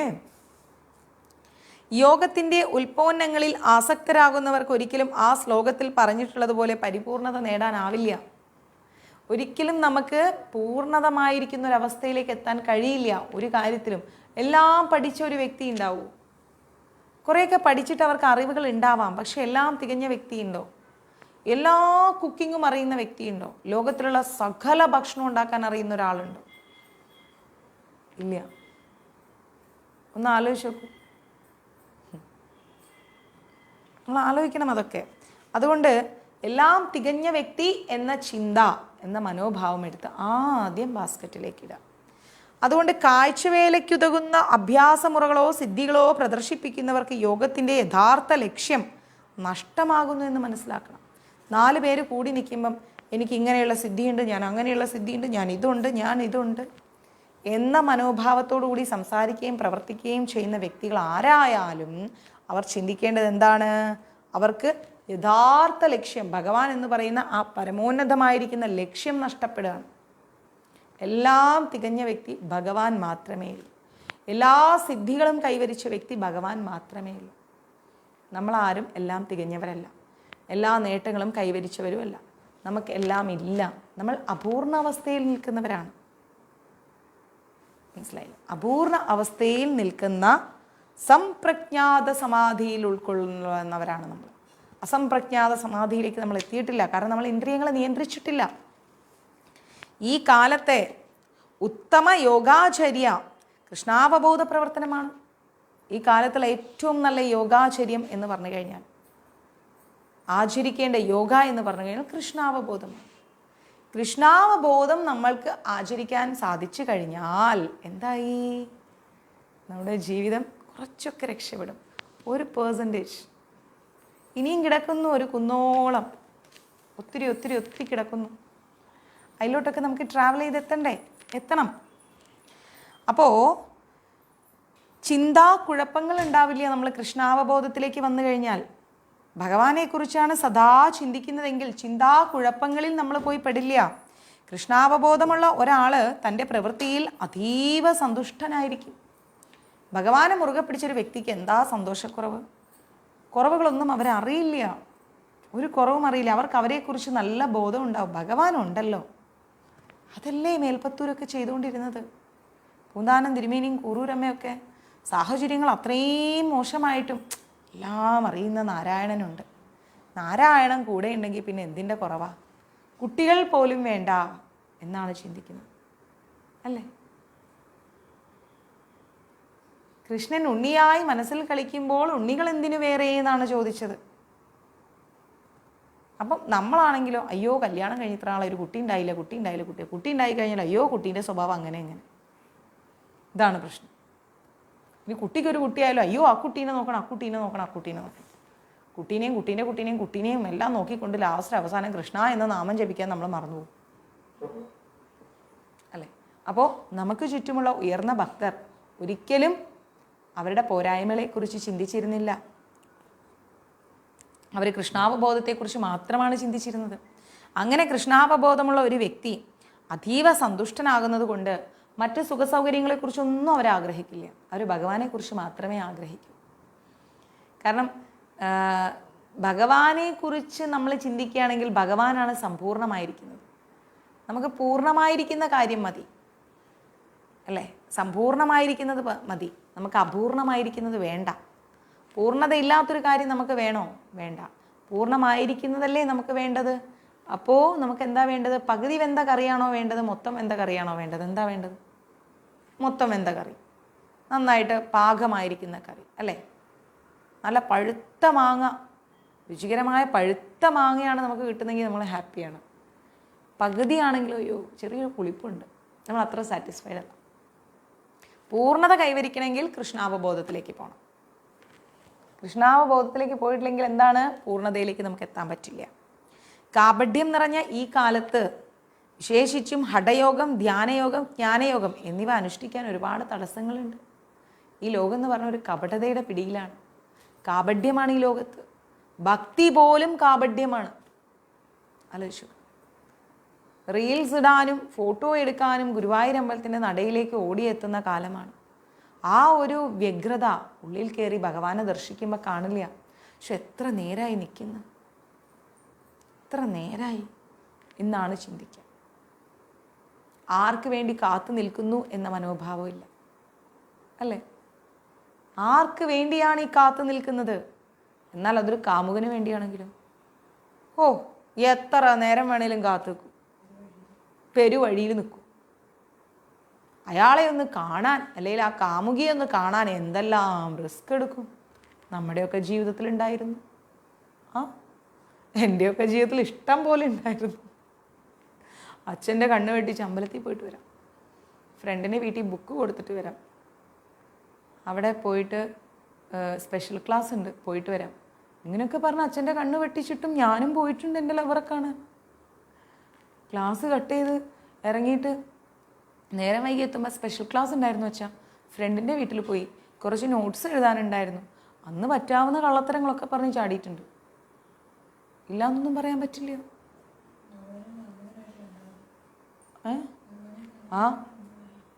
ഭഗവാനെ കാമുകനായി കണ്ടോക്ക്. ഭയങ്കരം ഒരു ആസക്തിയായിരിക്കും ഭഗവാനോട് നമുക്ക്, അല്ലേ? പിടിച്ചു കഴിഞ്ഞാൽ ഹഠയോഗം നടത്തും അച്ഛൻ. നല്ലോണം കിട്ടിയിട്ടുമുണ്ട്. അന്ന് കിട്ടിയ അടിയുടെ ചൂട് ഇന്നും മാറിയിട്ടില്ല. ഇതൊക്കെ സ്വാഭാവികം ജീവിതത്തിൽ. ഇതൊക്കെ നമ്മളെല്ലാവരുടെ ലൈഫിലും വന്നിട്ടുണ്ട്, അല്ലേ? ആലോചിച്ച് നോക്കിക്കേ. അപ്പം അത്രത്തോളം ആസക്തി, അത്രത്തോളം ക്ഷമ, അത്രത്തോളം ആഗ്രഹം എന്തുകൊണ്ട് നമുക്ക് ഉണ്ടായില്ല നമ്മുടെ ജീവിതത്തിൽ ഭഗവാനെ കാണാൻ നിൽക്കുമ്പോൾ? ചിന്തിച്ചു നോക്ക്. അയ്യോ അമ്മോ, അച്ഛൻ നടന്നു വരുന്ന വരവ്. നമ്മൾ ആ തെറ്റുകളൊക്കെ ചെയ്തിട്ടേ, ഈ ആൻഡ്രോയിഡ് ഫോണൊക്കെ ഇല്ലാത്തൊരു കാലമാണല്ലോ. അപ്പം ആ കാലത്ത് വെറും കത്തെഴുത്തൊക്കെയാണല്ലോ പരിപാടി. 2001, 2002 കാലത്തിലൊക്കെ ആയിരുന്നു എൻ്റെ ഫസ്റ്റ് പ്രണയം. 99. അപ്പം ആ സമയത്തൊക്കെ ഇങ്ങനെ കത്തെഴുത്തൊക്കെ ആയിരുന്നല്ലോ പരിപാടി. ഈ ഒരു കത്ത് കിട്ടുമ്പോൾ കിട്ടുന്നൊരു സന്തോഷം ഒരു പ്രാവശ്യമില്ല, ഒരു 100 പ്രാവശ്യം വായിക്കും. എന്നാൽ ഗീത വായിക്കുമോ? വായിക്കില്ല. പഠിക്കാനുള്ള ബുക്സ് വായിക്കുമോ? വായിക്കില്ല. ഈ കത്ത് അങ്ങ് പുസ്തകത്തിൻ്റെ അകത്ത് വെച്ചിട്ടാണ് വായിക്കുക. അച്ഛൻ നോക്കുമ്പോഴോ പഠിക്കുന്നു. ആ കത്തിലൂടെ അങ്ങനെ സ്വപ്നങ്ങളും മെനഞ്ഞു കൂട്ടുകയാണ്. ചിന്തിക്കണം. വല്ലതും ഉണ്ടോ? ഒന്നുമില്ല. 22 വർഷങ്ങൾക്ക് മുൻപ് ചെയ്തു കൂട്ടിയ കാര്യങ്ങളാ. ആലോചിച്ച് നോക്കണേ. അച്ഛൻ നോക്കുമ്പോൾ പഠിക്കുക. ഇനി അച്ഛൻ അടുത്ത് വരികയാണെങ്കിലോ നേരെ പേജ് അങ്ങോട്ട് മറിക്കും. കത്ത് അങ്ങോട്ട് പേജിൻ്റെ ഉള്ളിൽ അങ്ങോട്ട് വെച്ച് 2 പേജ് അങ്ങ് മറിക്കും. പിന്നെ അങ്ങോട്ട് ഒരു വായനയാണ്. അയ്യോ, അതുകൊണ്ട് ഞങ്ങൾക്ക് ഇങ്ങനെ ഒരാളെ കിട്ടിയെന്ന് രമണൻ പ്രഭു. അച്ഛൻ ഒരു ദിവസം എനിക്കെൻ്റെ ലവർ എഴുതിയ കത്ത് വായിക്കുമ്പോൾ അച്ഛനൊരു സംശയം, ഇവള് പാഠപുസ്തകമാണോ വായിക്കുന്നത് അതോ വേറെ എന്തെങ്കിലും ആണോ ചെയ്യുന്നത്? കാരണം നമ്മുടെ മുഖത്തുള്ള റിഫ്ലക്ഷൻ അച്ഛന് മനസ്സിലാവും. മനസ്സിലായോ? അതാണേ, അച്ഛൻ ബുദ്ധിമാനാണേ. ചെറിയ ബുദ്ധിയല്ല അതിൻ്റെ തലയിൽ, ഭയങ്കര ബുദ്ധിയാണ്. അപ്പം അച്ഛൻ നോക്കുമ്പോൾ എൻ്റെ മുഖത്തുള്ള ഒരു മിന്നി മറയുന്ന ഭാവങ്ങൾ അച്ഛൻ ഇങ്ങനെ നോക്കുക. കാക്ക നോക്കുന്ന പോലെ നോക്കി. എന്താ എൻ്റെ മോളെ മുഖത്തൊരു ഭയങ്കര സന്തോഷം. പഠിക്കുന്ന ഒരു ഇംഗ്ലീഷ് പഠിക്കുന്ന ഒരു സന്തോഷമല്ല കേട്ടോ എൻ്റെ മുഖത്ത്. ഓ എന്താ ഒരു സന്തോഷമൊക്കെ. അച്ഛൻ കുറച്ചു നേരമൊക്കെ നോക്കി. ഞാനാണേ കത്തൊക്കെ നല്ല ഭംഗിയായി ഇതിൽ വെച്ചിട്ട്, രതീഷ് എന്നാണ് അദ്ദേഹത്തിൻ്റെ പേര്, ഞാൻ ഇന്നാണ് പേര് പറയുന്നത്. അദ്ദേഹം എഴുതിയ ആ കത്ത് അത് ഈ ഭംഗിയായി ഈ ഒരു നോട്ടിലങ്ങ് വെച്ചിട്ട് അങ്ങ് ലൈവിലില്ല അച്ഛൻ. ഞാൻ അച്ഛന് ആൻഡ്രോയിഡ് ഫോൺ വാങ്ങിച്ചു കൊടുത്തിട്ടില്ല. എന്തിനാ അത് ആവശ്യമില്ലാത്ത പരിപാടികൾ ചെയ്യുന്നത്? ഇന്നും പേടിയാണ് അളിയ. ഇപ്പോൾ വരും ഇങ്ങോട്ടേക്ക്, കുറച്ച് അടുത്തായതുകൊണ്ടേ. ആരോഗ്യം സൂക്ഷിച്ചാൽ ദുഃഖിക്കണ്ട. ദിവ്യൊക്കെ ചൊവ്വയും വെള്ളിയും മുടങ്ങാതെ അമ്പലത്തിൽ പോയി വലിയ ദേവീഭക്തയാണ്. അവിടെ മാല കെട്ടുന്ന ചേട്ടനെ കാണാൻ അവസാനം കെട്ടി കുട്ടിയായി അല്ലേ. അപ്പോൾ അയ്യോ ഇപ്പോഴും കിട്ടും എനിക്ക്. പൊന്നെ ആ കോള് കണ്ടാൽ അടുത്ത സെക്കൻഡ് ഞാൻ വിറയ്ക്കും. അപ്പോൾ അതുകൊണ്ട് നമ്മൾ ആരോഗ്യം സൂക്ഷിക്കേണ്ടത് വളരെ അത്യാവശ്യമാണ്, ഇപ്പോഴായാലും ശരി. അപ്പം ഇങ്ങനെ പുസ്തകത്തിലൊക്കെ വെച്ച് ഇങ്ങനെ വായിക്കുകയാണേ. ഇത് വായിക്കുമ്പോൾ നമ്മുടെ ചുണ്ടിലൊക്കെ ഒരു ചെറിയ പുഞ്ചിരി വരുമല്ലോ. അങ്ങനെ അമറിനറിയാലോ, അമറിൻ്റെ നമ്പറൊക്കെ അവിടെ നോട്ടാണ്. അപ്പോൾ അമറിനോട് പറയും പറ്റി അമറെ ഒന്ന് വണ്ടിയെടുത്ത് വരുമെന്ന് പറഞ്ഞാൽ എപ്പോൾ വേണേലും വിളി പ്രതീക്ഷിക്കാം. അപ്പോൾ നമ്മൾ എന്താ ചെയ്യണമെന്ന് വെച്ചാൽ ഇങ്ങനെ നമ്മുടെ മനസ്സിലിങ്ങനെ ഒരു സന്തോഷമൊക്കെ വരില്ല. അപ്പോൾ പഠിക്കുന്നത് ഇംഗ്ലീഷ് ബുക്ക് എനിക്ക് അപ്പം കയ്യിൽ കിട്ടിയത്. ദിവ്യയുടെ അമ്മ ലൈവിലുണ്ടെങ്കിൽ ഇത് കഴിയുമ്പോൾ എനിക്കൊരു 100 മെസ്സേജ് വരും. കണ്ടോ അവൾ അന്ന് പോയിട്ടുണ്ട് ചൊവ്വയും വഴി, ഞാൻ പറഞ്ഞു അമ്മൂസിനോട് എന്നും പറഞ്ഞുകൊണ്ട്. അപ്പോൾ ഇംഗ്ലീഷ് പഠിക്കുമ്പോൾ പൊതുവേ നമുക്കൊരു ഇഷ്ടക്കേടാണല്ലോ. അന്ന് ഇംഗ്ലീഷ് ബുക്കാണെന്ന് തോന്നി എനിക്ക് കിട്ടിയത്. ഏതെങ്കിലും ഒരു ടെക്സ്റ്റ് കത്ത് വായിക്കാന്നുള്ള ലക്ഷ്യമല്ലേ ഉള്ളൂ. രതീഷേട്ടൻ അയച്ചാൽ കത്ത് അങ്ങോട്ട് വായിക്കുകയാണ്. സന്തോഷത്തോടെ ഒരുപാട് പറയാനുണ്ട്, അതിലേറെ അറിയാനുണ്ട് എന്നൊക്കെ പറഞ്ഞുകൊണ്ടൊരു ലവ് ലെറ്റർ. അപ്പോൾ എൻ്റെ മുഖത്തുള്ള ചിരിയൊക്കെ കണ്ടപ്പോൾ അച്ഛന് കാര്യം മനസ്സിലായി, വേറെന്തോ ഉടായിപ്പയാണെന്ന്. അച്ഛൻ എന്ത് ചെയ്തു? ഹാളിൽ നിന്ന് എഴുന്നേറ്റിട്ട് എൻ്റെ തൊട്ടടുത്ത് അങ്ങ് വന്നിരുന്നു. കത്തെടുത്ത് മാറ്റി വയ്ക്കാനും പറ്റുന്നില്ല, വായിക്കാനും പറ്റുന്നില്ല. ഞാൻ പെട്ടു. പേജ് അങ്ങോട്ട് മറിച്ചു. അപ്പം എന്തായി? മുമ്പത്തെ പേജിലായി കത്ത്.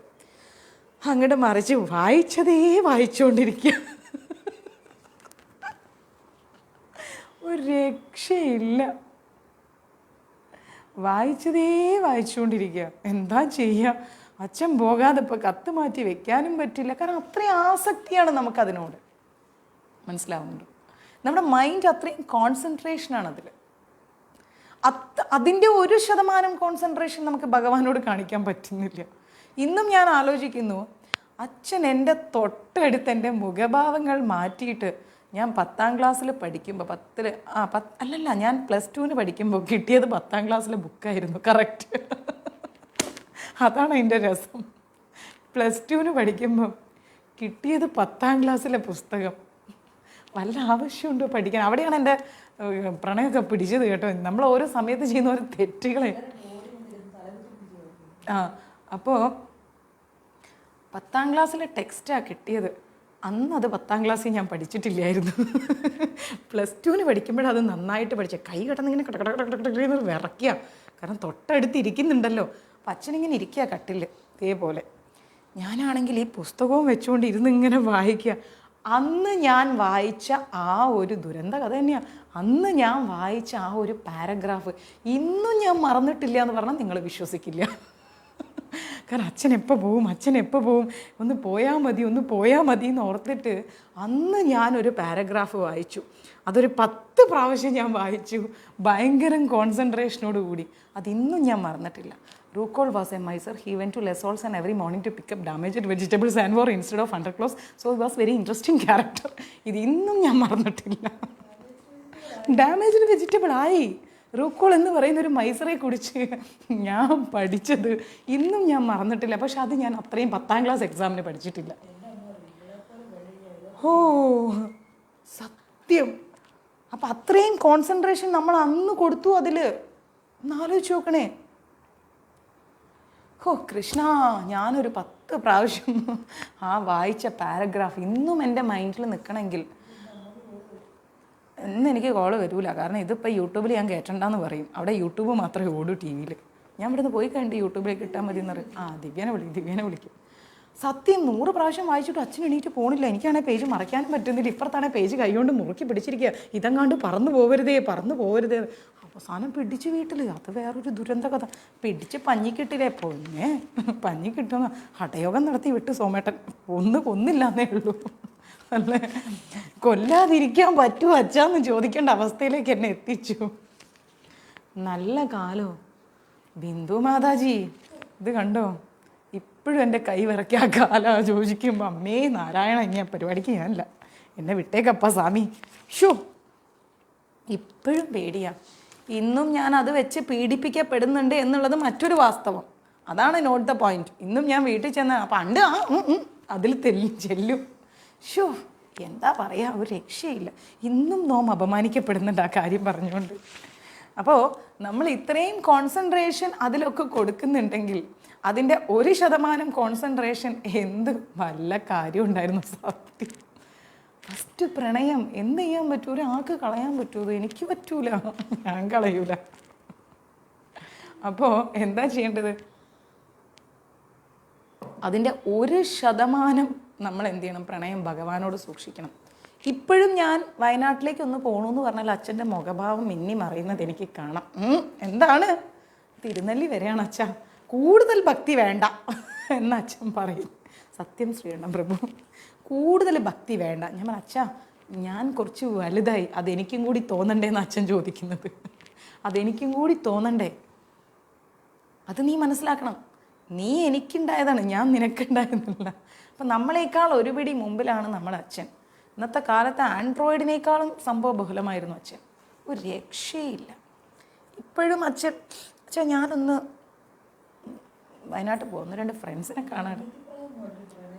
അയ്യോ, അനിയത്തിപ്രാവും അല്ലടേ, അതിൻ്റെ അപ്പുറത്തെ പ്രാവായിരുന്നടേ. ഞാൻ അവിടെ കിടന്ന് പറക്കുമായിരുന്നു അച്ഛൻ എന്നെ പിടിച്ചപ്പം. റൂം അടച്ചിട്ടിട്ട്, ഹോൾ അടച്ചിട്ടിട്ട് അച്ഛനങ്ങ് തീർത്ത് കളഞ്ഞു എന്നെ. കുറച്ച് നേരത്തേക്ക് എനിക്ക് വലിയ ബോധം വെളിവൊന്നും ഉണ്ടായില്ല. അടി കിട്ടി ശരി. അച്ഛൻ 5 വിരലും എൻ്റെ മുഖത്തുണ്ടായിരുന്നു. ഇന്നും അതൊക്കെ എൻ്റെ മുഖം കാണുമ്പോൾ എനിക്കൊരു ഓർമ്മയായിരുന്നു. ഇഷ്ടം പോലെ കിട്ടി, ശരിക്കും കിട്ടി. അതൊക്കെ ഒരു കാലം. അപ്പോൾ അതിൻ്റെ ഒരു 1% പ്രണയമെങ്കിലും നമ്മൾ എന്ത് ചെയ്യണം? ഭഗവാനോട് നമ്മൾ സൂക്ഷിക്കണം. നമ്മൾ അന്ന് ചെറുപ്പകാലത്തിലുള്ള ശീലം മറക്കുമോ മനുഷ്യനുള്ള കാലം? ഞാൻ മറന്നിട്ടില്ല, മറക്കൊന്നുമില്ല. അവർ ഞാൻ മറക്കില്ല. ഞങ്ങളൊക്കെ ഇപ്പോഴും വലിയ കോണ്ടാക്റ്റാ.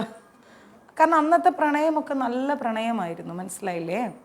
നല്ല പ്രണയം എന്ന് പറഞ്ഞു കഴിഞ്ഞാൽ ഇന്നത്തെ പോലത്തെ സെക്ഷുവൽ മൈൻഡൊന്നും ഇല്ലാത്ത പ്രണയം. ഞാൻ ഓപ്പൺലി പറയുകയാണ്. ഒരു മോശം ചിന്തകളില്ലാത്ത, മോശം വേർഡ്സ് യൂസ് ചെയ്യാത്ത നല്ല പ്രണയമായിരുന്നു. ആ പ്രണയമൊന്നും ഇനിയുള്ള കാലഘട്ടങ്ങളിലില്ല. ഇന്ന് പ്രണയത്തിന് വേണ്ടി ആസിഡ് ഒഴിക്കുന്നു, കൊന്നു കളയുന്നു.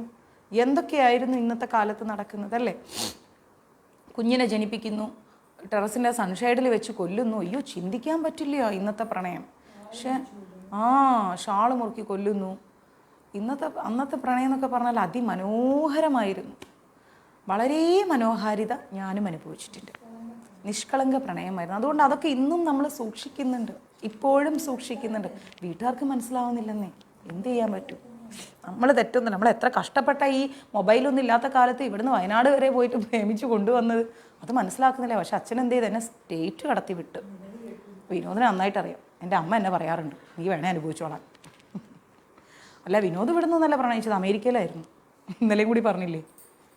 ഞാൻ ഡിസ്ട്രിക്ട് വിട്ടും സ്റ്റേറ്റ് വിട്ടൊക്കെ പ്രണയിച്ചപ്പം വിനോദ് എന്താ പറയുക, ഇന്ത്യൻ സംസ്ഥാനം കൺട്രി വിട്ടാണ് പ്രണയിച്ചത്. അത് അവൻ്റെ അച്ഛനും പറയാറുണ്ട്. അത് വേറെ കാര്യം. ഇതൊക്കെ ഒരു രസകരമായിരിക്കുന്ന ഒരു ആനന്ദമായിരിക്കുന്നു. എന്ത് ചെയ്യാൻ പറ്റും? ഇതൊക്കെ ഒരു സുഖം. പക്ഷെ നമ്മളെടുത്ത എഫേർട്ട് വരാനും മനസ്സിലാക്കുന്നില്ല. അതാണ് ഇന്നത്തെ കുട്ടികൾക്ക് മൊബൈൽ, ആൻഡ്രോയിഡൊക്കെ ഉണ്ട്. അവർക്ക് ചറ പറ ഹായ് എന്ന് പറയുമ്പോഴത്തെ ഹൂയി എന്ന് പറഞ്ഞ മെസ്സേജ് വരും. അടുത്തത് വീഡിയോ കോളായി. നമ്മളിത് എന്തുമാത്രം കഷ്ടപ്പെട്ടാ കത്തെഴുതിയത്. കത്തിന് കാത്തിരുന്ന് പോസ്റ്റ്മാൻ അതിനു വേണ്ടി മണിയടിക്കും. രമണൻ പ്രഭുവിനും ഉണ്ടായിരുന്നു, ചീറ്റിപ്പോയി. ഒക്കെ പോയി പ്രഭു. വയസ്സിപ്പോൾ 10-40 ആയി. എല്ലാം പോയി. എല്ലാം ഓർമ്മകൾ മാത്രമായി. പക്ഷെ ഞാൻ ഇന്നും അതൊക്കെ സൂക്ഷിക്കുന്നുണ്ട് കേട്ടോ. നല്ല ബന്ധങ്ങളാണ് അതൊക്കെ. ഞാൻ സൂക്ഷിക്കുന്നുണ്ട്. ഞാൻ എല്ലാവരെയും വിളിക്കും. അവരുടെ ഭാര്യമാരൊക്കെ ആയിട്ട് കോണ്ടാക്റ്റ് ഉണ്ട്, സംസാരിക്കും. അവരുടെ അച്ഛനമ്മമാരായിട്ട് കോണ്ടാക്റ്റ് ഉണ്ട്. അതൊക്കെ ഇപ്പോൾ സൗഹൃദത്തിലേക്ക് വഴിമാറി. മനസ്സിലാവുന്നുണ്ടോ? അപ്പം നമ്മളിതിങ്ങനെ രാത്രി ഇവരൊക്കെ ഉറങ്ങിയോ നോക്കണം. അതിനു വേണ്ടി അമ്മ എപ്പോൾ കിടക്കും, അമ്മ ഈ പാത്രം കഴുകിക്കൊണ്ടേ ഇരിക്കുന്നുണ്ട്, ഒന്ന് അമ്മയും അച്ഛനും പോയി കിടന്നിട്ട് വേണം എനിക്ക് കത്തെഴുതാൻ എന്നും പറഞ്ഞുകൊണ്ട് നാഗവല്ലി ഉറക്കത്തിൻ്റെ ആഴളക്കുന്ന പോലെ പോയിട്ട് അമ്മയ്ക്ക് വേണ്ടി പാത്രം കഴുകി കൊടുക്കുക, അടുപ്പിലെ ചാരം വാരി അമ്മ അമ്മ അമ്മ എന്നൊക്കെ വിളിച്ച് അച്ഛൻ്റെ ബെഡൊക്കെ വിരിച്ചിട്ട് കൊടുത്ത്. എന്നാലും അച്ഛൻ കാണാൻ രാത്രി 11 മണിയാകുമ്പോൾ പത്രവും വായിച്ചുകൊണ്ടിരിക്കുന്നു. വേറെ ഒരു ജോലിയില്ലാത്തതും എന്തോ ഉറങ്ങാത്തത് ഈ അച്ഛൻ എന്ന് വിചാരിച്ചുകൊണ്ട് പോയി അച്ഛനെ പോയി കിടത്തി ഉറക്കി, അച്ഛനെ പോയി പുതപ്പിച്ച് കൊടുത്ത് അച്ഛാ ഗുഡ് നൈറ്റ് എന്നൊക്കെ പറഞ്ഞ് കുറച്ചും കൂടി കഴിഞ്ഞിട്ട് വീണ്ടും വന്ന് മെല്ലെ ഡോറ് തുറന്നു നോക്കും അച്ഛനും അമ്മയും കിടക്കുന്നത് ഉറങ്ങിയോ. അങ്ങനെ നാഗവല്ലി എന്താ പറയുക, ഉറക്കത്തിൻ്റെ ആഴം അളക്കുന്നത് ആരൊക്കെ പറയുന്നുണ്ട്, ആഴം അളക്കുന്ന പോലെ അളന്ന് ആ അച്ഛൻ കൂർക്കം വലിക്കാൻ തുടങ്ങി. അമ്മ നല്ല ഉറക്കമായി. Okay okay. ഇതിൻ്റെ ഇടയിൽ ആങ്ങളെ പേടിക്കണം.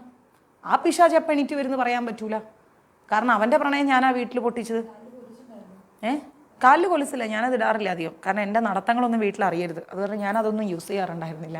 വളരെ ബുദ്ധിപരമായിട്ടാണ് ഞാൻ കാര്യങ്ങൾ നീക്കിയത്. ആങ്ങൾ എഴുന്നേറ്റ് വരാൻ പാടില്ല, കാരണം അവനെ പിടിപ്പിച്ചത് ഞാനാ വീട്ടിൽ. അപ്പം ആ ഒരു പാര എപ്പോൾ വേണമെങ്കിലും പ്രതീക്ഷിക്കാം.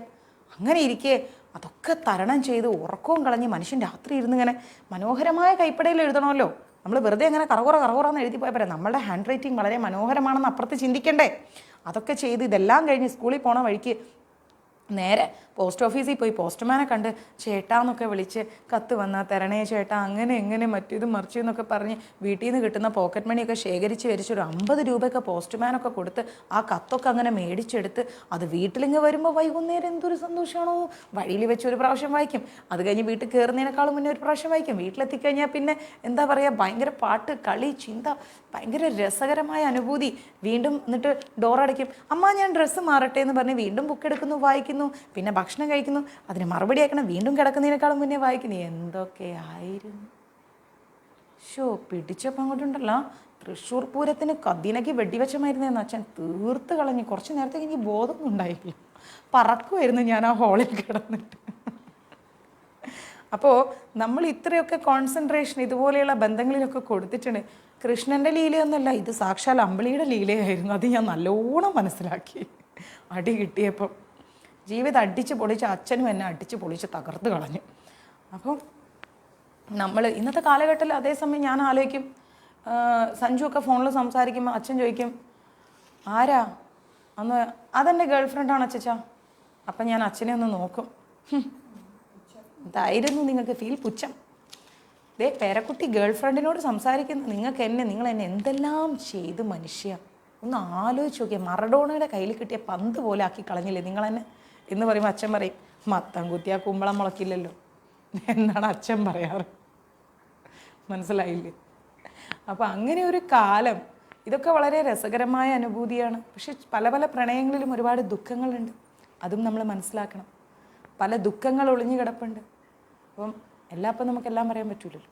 അപ്പം അതുകൊണ്ട് നമ്മൾ എന്താ ചെയ്യേണ്ടതെന്ന് ഓർത്ത് കഴിഞ്ഞാൽ, നമ്മളെപ്പോഴും ഇതിനൊക്കെ വേണ്ടി നമ്മളിങ്ങനെ ഒരുപാട് സമയം സ്പെൻഡ് ചെയ്ത പോലെ ഇതിൻ്റെയൊക്കെ 1% ഗുരുവായൂർ തിരുനടയിൽ സ്പെൻഡ് ചെയ്യാം. ഞാൻ അങ്ങനെ ചിന്തിക്കാറുണ്ട് പലപ്പോഴും. ഞങ്ങൾക്ക് നല്ല തമാശയാണ്. എനിക്ക് നല്ല ഗണപതി ഹോമമായിരുന്നു വിനായക ചതുർത്ഥി നടത്തിയെന്ന്. മഹാഗണപതി ഹോമമായിരുന്നു, അഷ്ടദ്രവ്യ ഗണപതി ഹോമം. അടി കിട്ടി വടി ഒടിയുന്നതിനനുസരിച്ച് അച്ഛൻ പറിച്ചുകൊണ്ട് വരുന്നു. ആ പേരമരം തന്നെ ഞാൻ വെറുത്തുപോയി, സത്യം.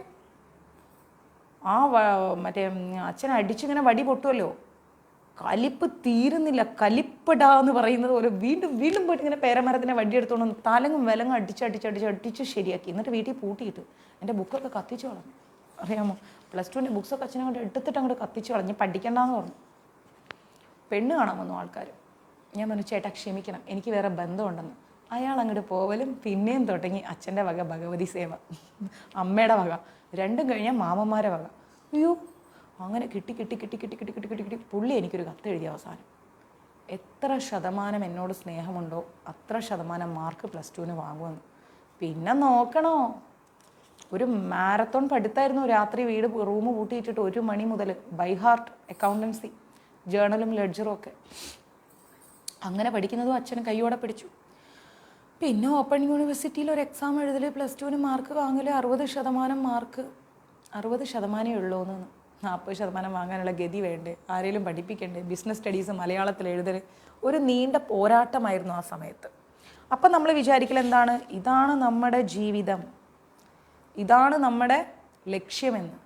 അന്ന് നമുക്ക് അതായിരുന്നു ഭയങ്കര സംഭവം അല്ലേ? കരഞ്ഞുകൊണ്ട്, കണ്ണൊക്കെ വീർത്ത് കരഞ്ഞുകൊണ്ട് നമ്മൾ പ്രൂവ് ചെയ്യണം നമ്മൾക്കുള്ളിൽ എത്രത്തോളം പ്രണയമുണ്ടെന്ന്.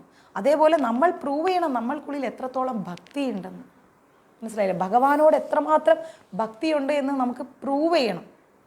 അതിനേക്കാൾ രസകരം എന്ന് പറഞ്ഞു കഴിഞ്ഞാൽ പഠിത്തമൊക്കെ കഴിഞ്ഞപ്പോഴേക്കും അവർ നമ്മളെ അങ്ങ് ഉപേക്ഷിക്കാതിരിക്കാൻ വേണ്ടിയിട്ട് നമ്മൾ ഒരുപാട് ശ്രമിക്കുന്നുണ്ട്. അപ്പം നമ്മൾ നമ്മുടെ കാമുകനോട് എത്രത്തോളം പ്രണയമുണ്ടെന്ന് പ്രൂവ് ചെയ്യുന്നോ അത്രത്തോളം നമ്മൾ എന്ത് ചെയ്യണം? ഭഗവാനോട് പ്രൂവ് ചെയ്യണം എത്രത്തോളം പ്രണയം ഭഗവാനോടുണ്ട് എന്ന്. കാരണം അന്ന് ഭയങ്കര പ്രശ്നങ്ങളായി എന്നെ വീട്ടിൽ പൂട്ടിയിട്ട് തല്ലൊക്കെ ചെയ്തപ്പോൾ അദ്ദേഹം എന്നോട് പറഞ്ഞൊരു വാക്ക്, എത്ര ശതമാനം സ്നേഹം എന്നോടുണ്ട് എന്നുള്ളത് നീ നിൻ്റെ മാർക്കിൽ കാണിക്കുന്നു പറഞ്ഞപ്പം എനിക്ക് ബൈ ഹാർട്ട് പഠിച്ച് 60% വാങ്ങാൻ പറ്റിയിട്ടുള്ളൂ. പിന്നെ ആ പ്രണയമാണ് നമുക്ക് പിന്നീടുള്ള നമ്മുടെ ഒരു ലക്ഷ്യം. അപ്പം അതേപോലെ അന്ന് നമ്മുടെ കാമുകൻ്റെ ആ ഒരു കത്ത് വായിക്കാൻ നമ്മൾ കാണിക്കുന്ന ഒരു ത്വരിത, അച്ഛനും അമ്മയും ഉറങ്ങുന്നതിൻ്റെ ഉറക്കത്തിൻ്റെ ആഴം നമ്മൾ നാഗവല്ലി പോലെ അളക്കുകയാണ്, എന്നിട്ട് അടുത്ത കത്തെഴുതുകയാണ്. അപ്പോൾ അത്രയും ഒരു എക്സൈറ്റ്മെൻ്റ് ആയിരിക്കുന്ന നമ്മുടെ മൈൻഡ് നമ്മൾ എന്തുകൊണ്ട് ഇന്ന് ഭഗവാനോട് കാണിക്കുന്നില്ല? കാമുകനോട് കാണിക്കുന്ന ആ ഒരു പ്രണയത്തിൻ്റെ ഡെപ്ത് തന്നെ നമ്മൾ ആരോട് കാണിക്കണം? ഭഗവാനോട് കാണിക്കണം. ഇപ്പോഴും ഞാനിങ്ങനെ രതീഷേട്ടനുമായിട്ടുള്ള ആ പ്രണയത്തെക്കുറിച്ച് ഓർക്കുമ്പം എനിക്ക് ഭയങ്കര സന്തോഷമാണ്. കാരണം എന്ന് വെച്ച് കഴിഞ്ഞാൽ അത്രയും പ്രണയം നമ്മൾക്കുള്ളിൽ സൂക്ഷിക്കാൻ സാധിക്കുന്നല്ലോ. അതിൻ്റെ 1% പ്രണയം ആരോട് സൂക്ഷിക്കണം? അഖില കോടി ബ്രഹ്മാണ്ഡ നായകനായിരിക്കുന്ന പരമദിവ്യോത്തമ പുരുഷനോട് സൂക്ഷിച്ചേ പറ്റൂ. ആ പുള്ളിയെ കെട്ടിയില്ല. ആരാ ചോദിച്ചത് ആ പുള്ളിയെ കെട്ടിയൊന്നും? കെട്ടിയില്ല കെട്ടാൻ പറ്റിയില്ല അളിയ. അതാണ് അതിൻ്റെ വ്യത്യാസം. പക്ഷേ ഇന്ന് നമ്മൾ ഇത്രയും പഠിച്ചിട്ടുണ്ടെങ്കിൽ, എല്ലാ പുസ്തകങ്ങളും കത്തിച്ച് കളഞ്ഞപ്പം എന്നെ ഓപ്പൺ യൂണിവേഴ്സിറ്റിയിൽ പഠിപ്പിച്ചതും എൻജിനീയറിങ്ങിനെ വിട്ടതും എല്ലാം അദ്ദേഹമായിരുന്നു. അദ്ദേഹത്തിൻ്റെ പഠിത്തമെല്ലാം ഒഴിവാക്കി അതെല്ലാം വിട്ട് അദ്ദേഹം എത്തണമെന്ന് വിചാരിച്ച പൊസിഷനിലേക്ക് എത്താതെ നമുക്ക് വേണ്ടി സമയം ചെലവഴിച്ചു. അതേപോലെയാണ് ഭഗവാൻ നമുക്ക് വേണ്ടി സമയം ചെലവഴിക്കുന്നത്. ആരവൻ എൻ്റെ രാധക്കുട്ടിന്ന് സത്യം അന്ന് കിട്ടിയ ഓരോ അടിയും ഇന്നും മനസ്സിൽ ഓർമ്മയുണ്ട്. അപ്പോൾ അദ്ദേഹം പിന്നെന്ത് ചെയ്തു? നേരെ ദുബായിലേക്ക് പോയി. കാരണം അദ്ദേഹം വിചാരിച്ച ആ ഒരു പൊസിഷനിലേക്ക് അദ്ദേഹത്തിന് എത്താൻ സാധിച്ചില്ല എന്നുള്ളതാണ് വാസ്തവം. മനസ്സിലായില്ലേ? അപ്പോൾ അദ്ദേഹത്തിന് എത്താൻ പറ്റിയില്ല. അപ്പം നമ്മൾക്ക് വേണ്ടിയിട്ട് ഒരുപാട് എന്ത് ചെയ്തു? സഫർ ചെയ്യേണ്ടി വന്നു. അപ്പം അവരറിയാതെ, അവരുടെ വീട്ടിലറിയാതെ അദ്ദേഹവും കോളേജ് പഠിത്തമായിരുന്നു. നേരെ കോളേജിൽ പകുതി ക്ലാസ് കട്ട് ചെയ്ത് എന്നെ പഠിപ്പിക്കാൻ വേണ്ടി ബാറിലൊരു സപ്ലയറായിട്ട് പോകുന്നു. സപ്ലയറായിട്ട് പോയിട്ട് പൈസ കുറച്ച് എന്താ അതിന് പറയുക, പാർട്ട് ടൈം ജോലി ചെയ്ത് കുറച്ച് ശമ്പളം ഉണ്ടാക്കി എനിക്ക് വേണ്ട ബുക്സുകളൊക്കെ എൻ്റെ കൂട്ടുകാരെടുത്ത് വന്ന് കോഴിക്കോട് വെച്ച് എഴുതിയെടുക്കുന്നു. ഇവിടെ വയനാട്ടിൽ നിന്ന് വന്നിട്ട് ഇന്നത്തെ അത്ര ട്രാൻസ്പോർട്ടേഷനൊന്നും ഇല്ലാത്ത കാലത്ത് എവറി സാറ്റർഡേ അദ്ദേഹം പാവം വരുന്നു, വയനാട്ടിൽ നിന്ന് വരുന്നു, നോട്ട്സുകളെല്ലാം എഴുതിയെടുക്കുന്നു, എൻ്റെ കൂട്ടുകാരുടെ കയ്യിൽ കൊടുത്തു വിടുന്നു. കൂട്ടുകാരാണെങ്കിലോ വീട്ടിൽ വരുമ്പോൾ എൻ്റെ അമ്മ പറയും, നിങ്ങളുമായിട്ട് അവൾക്കിനി ഒരു ബന്ധമില്ല എന്ന് പറയുമ്പോൾ അവർ പറയും, ഞങ്ങൾക്കും അറിയില്ല അമ്മ ഇങ്ങനെ എന്തെങ്കിലും ഉണ്ടോയെന്ന്, പോട്ടെ ഒന്ന് കാണാൻ വന്നതാണ്. പക്ഷെ അത് പറയാതെ അവർക്ക് എൻ്റെ അടുത്തേക്ക് എൻട്രി പാസ് ഇല്ല. അങ്ങനെ അവർ വരുന്നു, എനിക്ക് ബുക്സ് തരുന്നു, പകൽ മുഴുവൻ ഞാൻ വീട്ടിൽ എല്ലാ ജോലിയും ചെയ്യുന്നു, രാത്രി ഇരുന്ന് ബൈ ഹാർട്ട് പഠിക്കുന്നു അക്കൗണ്ടൻസി. അവസാനം അച്ഛനത് കണ്ടുപിടിക്കുന്നു, അച്ഛൻ്റെ കാലിൽ വീഴുകയാണ് ഞാൻ. പ്ലീസ് അച്ഛാ, ഞാൻ ഇനി തെറ്റ് ചെയ്യില്ല, എന്നെ പരീക്ഷ എഴുതാൻ അനുവദിക്കണം, പ്ലീസ് ഞാൻ കാല് പിടിക്കച്ച, എന്നെ ഉപേക്ഷിക്കല്ലേ, എന്നെ ഉപദ്രവിക്കല്ലേ എന്ന് പറഞ്ഞ് കാല് പിടിച്ചു. നമുക്ക് പ്രൂവ് ചെയ്യാനാണ്, നമുക്ക് എത്ര ശതമാനം സ്നേഹമുണ്ട് എന്ന് പ്രൂവ് ചെയ്യാൻ നമ്മളെടുക്കുന്ന എഫേർട്ടാണ്. പക്ഷെ അതിൻ്റെ 1% നമ്മൾ ഭഗവാനോടുള്ള പ്രണയം നമ്മൾ കാണിക്കുന്നില്ലല്ലോ, അത് പ്രൂവ് ചെയ്യുന്നില്ലല്ലോ, അത്രയും ജപിക്കുന്നില്ലല്ലോ, വായിക്കുന്നില്ലല്ലോ, സത്സംഗങ്ങൾ കേൾക്കുന്നില്ലല്ലോ. അങ്ങനെയെല്ലാം +2 എല്ലാം പാസ്സായി അദ്ദേഹത്തിൻ്റെ ജീവിതവും ഒരു 0 പോകുന്നു. പ്രൊഫഷണൽ കോഴ്സുകളൊന്നും എടുക്കാൻ പറ്റാതെ ജോലി തേടി ദുബായിലേക്ക് പോകുന്നു. വർഷങ്ങൾക്കിപ്പുറം അതൊക്കെ കാണുകയും കേൾക്കുകയും ചെയ്യുമ്പം നമുക്കുണ്ടാവുന്ന ഒരു വികാരം, അതേപോലെ ആയി തീരരുത് നമ്മുടെ ജീവിതം ഒരിക്കലും. ജീവിതത്തിൻ്റെ അന്ത്യത്തിൽ നമ്മൾ ഒരിക്കലും കൃഷ്ണൻ്റെ നാമം ഉച്ചരിക്കാൻ പറ്റിയില്ലല്ലോ, കൃഷ്ണന് വേണ്ടി ജീവിക്കാൻ സാധിച്ചില്ലല്ലോ, കൃഷ്ണാവബോധം ഉൾക്കൊള്ളാൻ സാധിച്ചില്ലല്ലോ എന്നൊരു നഷ്ടബോധം നമ്മുടെ ചിന്തയിൽ ഉണ്ടാവരുത്. മനസ്സിലായില്ലേ?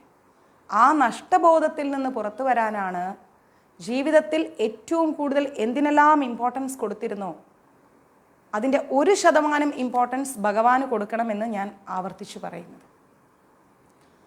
ഭഗവാനെ നമ്മൾ എന്താ പറയുക, നമ്മൾ ഭഗവാന്റെ അടുത്തെത്തുമ്പം നമുക്ക് തോന്നണം നമ്മൾ എന്തിനൊക്കെയാണോ ജീവിതത്തിൽ ഇമ്പോർട്ടൻസ് കൊടുത്തത് അത്രയും ഇമ്പോർട്ടൻസ് നമ്മൾ ഭഗവാന് കൊടുക്കാൻ പഠിക്കണം. ഞാൻ അങ്ങനെയാണ് ട്രൈ ചെയ്യാറ്. ലേലു അല്ലൂന്ന് ശ്രീകണ്ഠൻ പ്രഭു, സത്യം. അപ്പോൾ അത്രയും ഇമ്പോർട്ടൻസ് ഒരു ദിവസം ഞാൻ അദ്ദേഹത്തെ ലൈവിൽ കാണിക്കാം. നമ്മളെ അങ്ങ് സ്നേഹിച്ചതിനെ ദ്രോഹിച്ചു കളഞ്ഞു. പക്ഷെ സാരമില്ല, അനുഭവി രാജാ അനുഭവി. നോക്കിയിരുന്നോ? അപ്പോൾ നമ്മൾ എന്ത് ചെയ്യണം എന്ന് ഓർത്ത് കഴിഞ്ഞാൽ, ഞാൻ നോക്കട്ടെ, ഒരു ദിവസം അദ്ദേഹം ലൈവിൽ വരുമെന്ന് നമുക്ക് നോക്കാം. സാധിക്കുമായിരിക്കാം, ഒരു ദിവസം കൊണ്ടുവരാം. അപ്പോൾ നമ്മൾ എന്ത് ചെയ്യണം എന്ന് ഓർത്ത് കഴിഞ്ഞാൽ, അവർക്കൊക്കെ എത്രമാത്രം ഇമ്പോർട്ടൻസ് നമ്മൾ കൊടുത്തോ അത്രയും ഇമ്പോർട്ടൻസ് നമ്മൾ എന്ത് ചെയ്യണം? ഭഗവാന് കൊടുക്കണം. തീർച്ചയായിട്ടും കൊടുക്കണം. ഞാൻ പറയുന്നു, 1% പോലും അതിൽ നിന്ന് കുറയാതെ ഭഗവാന് ആ ഇമ്പോർട്ടൻസ് കൊടുക്കണം. ഇതേ അനുഭവം എനിക്കും ഉണ്ടായിരുന്നു മായാമാതാജി. അനുഭവങ്ങളുടെ ഒരു നിര തന്നെയാണ് മഞ്ജരീസിലുള്ളവർക്കല്ലേ. പ്രണയാനുഭവങ്ങൾ എല്ലാം രസകരമാണ്, സന്തോഷമാണ്. ഇന്നും ആ നല്ല വ്യക്തിബന്ധങ്ങൾ നമ്മൾ വളരെ മനോഹാരിതയോടുകൂടി കളങ്കമില്ലാതെ സൂക്ഷിക്കുന്നു, അവരുടെ കുടുംബമായി സൂക്ഷിക്കുന്നു.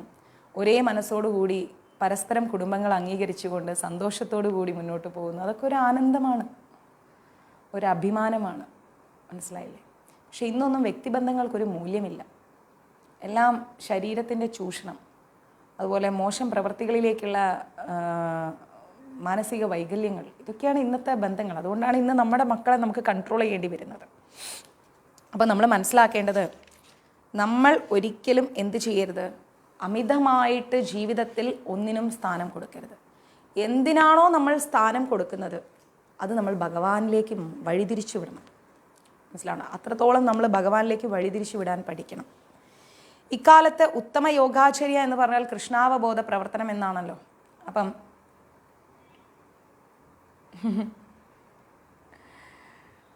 ഈ അമ്മൂസിനെ പഠിപ്പിച്ച പുണ്യാത്മാവിന് ഒരു ബിഗ് സല്യൂട്ട്. അത് പുണ്യാത്മാവ് തന്നെയാണ്. ഒരുപക്ഷെ അദ്ദേഹം അന്ന് എന്നെ കൈവിട്ടിരുന്നെങ്കിൽ ഇന്ന് ഈ സ്ഥാനത്തിരിക്കാൻ ഞാൻ ഉണ്ടാവില്ലായിരുന്നു. ബിഗിനിങ് ഒക്കെ നമ്മൾ ഓർക്കണ്ടേ? വന്ന വഴികളൊന്നും മറക്കരുത്. ഓരോരുത്തരും നമുക്ക് ചെയ്ത സഹായം മറക്കരുത്. അതിനുവേണ്ടി അദ്ദേഹം കളഞ്ഞത് അദ്ദേഹത്തിൻ്റെ ജീവിതത്തിലെ നല്ല സമയങ്ങൾ, വിദ്യാഭ്യാസ കാലഘട്ടം. അവരുടെ അച്ഛനും അമ്മയും കഷ്ടപ്പെട്ട് പണിയെടുത്ത് കോളേജിൽ ഫീസ് അടക്കുമ്പം അദ്ദേഹം പാതി ക്ലാസ്സിന് പോയി ബാക്കി ക്ലാസ് ജോലി ചെയ്ത് എനിക്ക് വേണ്ടിയിട്ട്, എന്നെ പഠിപ്പിക്കാൻ വേണ്ടിയിട്ട് വരുന്നു. നമ്മുടെ 16-17 വയസ്സ് കാലഘട്ടങ്ങൾ, കമ്മ്യൂണിക്കേഷൻ എന്ന് പറയുന്നത് വല്ലപ്പോഴും വരുന്നൊരു കത്ത്, അതൊന്ന് വീട്ടിലെത്താനുള്ള പ്രയാസങ്ങൾ, ഇങ്ങനെ നമ്മൾ എന്തുമാത്രം എഫേർട്ട് എടുത്തിരിക്കുന്നു ഓരോ കാര്യങ്ങൾക്ക്. ഈ എഫേർട്ടിൻ്റെ ഒക്കെ 1% ഭഗവാന് വേണ്ടി എടുക്കൂ. ഇന്ന് നമുക്കതെല്ലാം ഒരു രസകരമായ അനുഭൂതിയാണ്, നല്ല നല്ല ഓർമ്മകളാണ്. അപ്പോൾ ആ എഫേർട്ട് നമ്മൾ എന്ത് ചെയ്യണം? ഇപ്പം നമ്മൾ ഭഗവാനിലേക്ക് തിരിക്കണം. ഭഗവാന്റെ ഒരു കാരുണ്യത്തിന് വേണ്ടി കുറച്ചു നേരം അദ്ദേഹത്തിൻ്റെ മുഖത്തേക്ക് നോക്കിയിരിക്കൂ. ഞാൻ അങ്ങനെയൊക്കെയാണ് ചെയ്യാറ്. കുറച്ചു നേരം ഭഗവാന്റെ മുഖത്തേക്ക് തന്നെ നോക്കിയിരിക്കുക. ഭഗവാൻ ജീവിച്ച കാലഘട്ടത്തെക്കുറിച്ചൊന്ന് ചിന്തിക്കുക. നമ്മുടെ ജീവിതത്തിൽ അദ്ദേഹം എത്രത്തോളം ഇമ്പോർട്ടൻ്റ് ആണെന്ന് ആലോചിക്കുക. അദ്ദേഹം പറഞ്ഞു തന്ന ഈ വാക്കുകളിലൂടെ സമയം കണ്ടെത്തുക. ആലോചിക്കൂ. ഞാൻ വളരെ രസകരമായിട്ട് ഭഗവാനുമായിട്ടുള്ള ആ ഒരു കുട്ടി നിമിഷം ഞാൻ ആസ്വദിക്കാറുണ്ട്. എത്രത്തോളം പ്രണയം ഞാൻ രതീഷേട്ടനോട് എൻ്റെ ഹൃദയത്തിൽ സൂക്ഷിച്ചോ അതിൻ്റെ 10 മടങ്ങ് 100 ഇരട്ടി പ്രണയം ഞാൻ ഭഗവാനോട് സൂക്ഷിക്കുന്നു. ആലോചിക്കണം. അന്നും അതൊക്കെ പ്ലാൻ ചെയ്തത് ഭഗവാനാണ്. അദ്ദേഹം അവിടെയും എന്നെ കൈവിട്ടിട്ടില്ല. അപ്പം ആ ഒരു ബന്ധം അതേ തീവ്രതയോടുകൂടി നമ്മൾ എന്ത് ചെയ്യണം? ഭഗവാനോട് സൂക്ഷിക്കണം. അങ്ങനെ ഭഗവാനോട് സൂക്ഷിക്കാൻ സാധിച്ചാൽ നമ്മുടെ ജീവിതം എത്ര മനോഹാരിതയാണെന്നറിയാമോ? എത്ര ആനന്ദമാണെന്നറിയാമോ? അറിയാതെ നമ്മുടെ ചുണ്ടിലൊരു പുഞ്ചിരി വരും. നഷ്ടബോധങ്ങളൊന്നും ഉണ്ടാവില്ല, സന്തോഷം മാത്രമേ ഉണ്ടാവൂ. ക്ലിയർ? ഭൗതിക ശരീരമുള്ളിടത്തോളം കാലം ഒരാൾ അതിൻ്റെ ആവശ്യങ്ങൾ, അതായത് ശരീരത്തിന് വേണ്ട രതീഷ് ഭഗവാൻ അതിൻ്റെ ആവശ്യങ്ങൾ, ഭക്ഷണം, നിദ്ര, സ്വന്തം രക്ഷ, രതി എന്നിവയൊക്കെ നിറവേറ്റിയേ തീരൂ, അല്ലേ? ഭൗതിക ശരീരത്തിന് ആവശ്യമായിരിക്കുന്ന ഒരു കൃഷ്ണാനുഭവം പറയുന്നു. ഒരു കൃഷ്ണാനുഭവം എന്ന് പറഞ്ഞാൽ ഭഗവാനോട് എനിക്ക് ഭയങ്കര പ്രണയമായിരുന്നു എന്ന് ചോദിച്ചു കഴിഞ്ഞാൽ അത്രയ്ക്കൊന്നും പ്രണയമുണ്ടായിരുന്നില്ല. തുറന്ന് പറയുന്നതിന് എന്താ, അത്രയ്ക്ക് അറിയില്ല, ഭഗവാനെക്കുറിച്ച് അത്രയ്ക്ക് അറിയില്ല. ദേവിയോടായിരുന്നു കൂടുതൽ ഇഷ്ടം, ഒരുപാട് ഇഷ്ടം ദേവിയോടായിരുന്നു. അത് പൊതുവേ നമ്മുടെ കേരളത്തിൽ കാളി ആരാധന കൂടുതലായതുകൊണ്ടും നമ്മുടെ ചുറ്റുപാടുകളൊക്കെ ദേവീക്ഷേത്രങ്ങളായതുകൊണ്ടും ദേവിയുമായിട്ടാണ് ഒരു അറ്റാച്ച്മെൻറ്റ്. ആ കാലത്ത് ദേവി വേറെ, കൃഷ്ണൻ വേറെ, അയ്യപ്പൻ വേറെ എന്ന ചിന്തയിലൂടെയാണല്ലോ കടന്നു പോകുന്നത്. അപ്പോൾ അങ്ങനെ ഇരിക്കെ പോകെ നമുക്കിങ്ങനെ ഭഗവാനുമായിട്ടൊരു കണക്ഷൻ കിട്ടുകയാണ് ഗീതയിലൂടെയൊക്കെ. 2011 കോയമ്പത്തൂർ ഇസ്കോണിൽ പോയപ്പം എനിക്ക് ഡയറക്ടർ ഷിനോദേട്ടൻ എനിക്ക് ഒരു ഗീത ഗിഫ്റ്റ് ചെയ്യാണ് കോയമ്പത്തൂർ ഇസ്കോണിൽ വെച്ചിട്ട്. അങ്ങനെ ഗീത വായിച്ചു തുടങ്ങി. വലുതായിട്ടൊന്നും മനസ്സിലാവുന്നില്ല, എങ്കിലും വായിച്ചു തുടങ്ങി. അങ്ങനെ വായിച്ചു പോവേ ഭഗവാനുമായിട്ടുള്ളൊരു ഇഷ്ടം വന്നു. പിന്നെ ശ്രീകൃഷ്ണ സീരിയൽസൊക്കെ കണ്ടു. എൻ്റെ ജീവിതത്തിൽ അങ്ങനെയൊക്കെയാണ്. പിന്നെ ഭഗവാനായിട്ടൊരു വഴി ഇങ്ങനെ ഇട്ട് തന്നാണ് ഭഗവാനെക്കുറിച്ച് അറിയാൻ. അങ്ങനെ പോണ സമയത്ത് കുറച്ച് വർഷങ്ങൾക്ക് മുൻപ് ഞാനിങ്ങനെ ഗുരുവായൂർ അമ്പലത്തിൽ വന്നു. അപ്പോൾ എൻ്റെ കൂട്ടുകാരൊന്നും അത്രയ്ക്കങ്ങ് ഭക്തി പ്രാക്ടീസ് ചെയ്യുന്ന ആളുകളല്ല. അമ്പലത്തിൽ വന്നപ്പം എല്ലാവരും ഈരടി പ്രദക്ഷിണ വെക്കുന്നു. ഇത് എന്തിനാന്ന് പോലും അറിയാതെ ഞാനും ഈരടി പ്രദക്ഷിണ വെക്കുകയാണ്. അപ്പോൾ ഞാനിങ്ങനെ ഈരടി പ്രദക്ഷിണ വെച്ച് വരുന്ന സമയത്ത് ഇങ്ങനെ ഷോൾ ഇട്ടിട്ടുണ്ട്. ഇതുപോലെ ഇങ്ങനെ പ്രദക്ഷിണം വെക്കുന്നു. കൃഷ്ണ, എന്നാ ഒന്ന് കാണാൻ പറ്റുക? ശരിക്കും ഇവിടെ ഇരിക്കുന്നുണ്ടോ? ഞങ്ങളിങ്ങനെയൊക്കെ ചെയ്യുന്നതൊക്കെ കാണുന്നുണ്ടോ? എന്താ ഞങ്ങളോട് പറയാനുള്ളത്? ഒരു വട്ടമെങ്കിലും എത്രയോ ആളുകളുടെ മുമ്പിൽ, പൂന്താനത്തിന് മുമ്പിലൊക്കെ അങ്ങ് വന്നിരിക്കുന്നു, എനിക്കും ഒന്ന് കാണാൻ എന്നൊക്കെ ഇങ്ങനെ പറഞ്ഞിങ്ങനെ പ്രാർത്ഥിച്ചിങ്ങനെ നടക്കുമ്പം മുകളിൽ നിന്നൊരു മയിൽപ്പീലി, നിങ്ങൾ പറഞ്ഞാൽ വിശ്വസിക്കുമോ എന്നറിയില്ല, ഇന്ന് വിനായക ചതുർത്ഥി ദിവസമാണ്, ഭഗവാൻ സത്യം, ഒരു മയിൽപ്പീലി എൻ്റെ ഈ ഷോളിൽ വന്ന് വീണു ഇവിടെ. അപ്പം ഞാനിങ്ങനെ മേലോട്ട് നോക്കുകയാണ്. അവിടെ ഒന്നും മയിൽപ്പീലിയില്ല, എവിടെയില്ല. എനിക്കൊന്ന് ഇപ്പോഴാണ് കുറച്ചും കൂടെ മയിൽപ്പീലിയൊക്കെ ആൾക്കാർ കൊണ്ട് ഇങ്ങനെ കുത്തി വെക്കുന്നത്. ഒരു മയിൽപ്പീലി ഇവിടെ ഇങ്ങനെ വന്ന് വീണു. അപ്പം ഞാനതിങ്ങനെ എടുത്തു. ഇത് എവിടുന്ന് വീണു എന്ന് ഞാനിങ്ങനെ മേളിലൊക്കെ നോക്കി, സൈഡിലൊക്കെ നോക്കി. ആരെങ്കിലും ഇടുകയാണെങ്കിലും അങ്ങനെ വന്ന് വീടില്ലല്ലോ. അപ്പം അതെടുത്തു. ആ മയിൽപ്പീലി ഞാൻ ഇന്നും നിധി പോലെ സൂക്ഷിച്ചിട്ടുണ്ട്. ഭഗവാൻ തന്ന ആ മയിൽപ്പീലിയാണ് എൻ്റെ ജീവിതത്തിൽ ഒരു വഴിത്തിരിവായി മാറിയത്. പിന്നീട് അങ്ങോട്ടേക്ക് കഷ്ടപ്പാടുകൾ ഉണ്ടായിരുന്നു എന്ന് ചോദിച്ചാൽ നമ്മുടെ ജീവിതത്തിൽ പല പല ഏറ്റക്കുറച്ചിലുകളുണ്ടാവും, പ്രശ്നങ്ങളുണ്ടാവും, പരാതികളുണ്ടാവും, പ്രയാസങ്ങളുണ്ടാവും. അതില്ലാത്ത ആരുമില്ല ജീവിതത്തിൽ, എല്ലാവരും ഉണ്ടാവും. പക്ഷേ ഭഗവാനോടൊപ്പമുള്ളൊരു യാത്രയായി.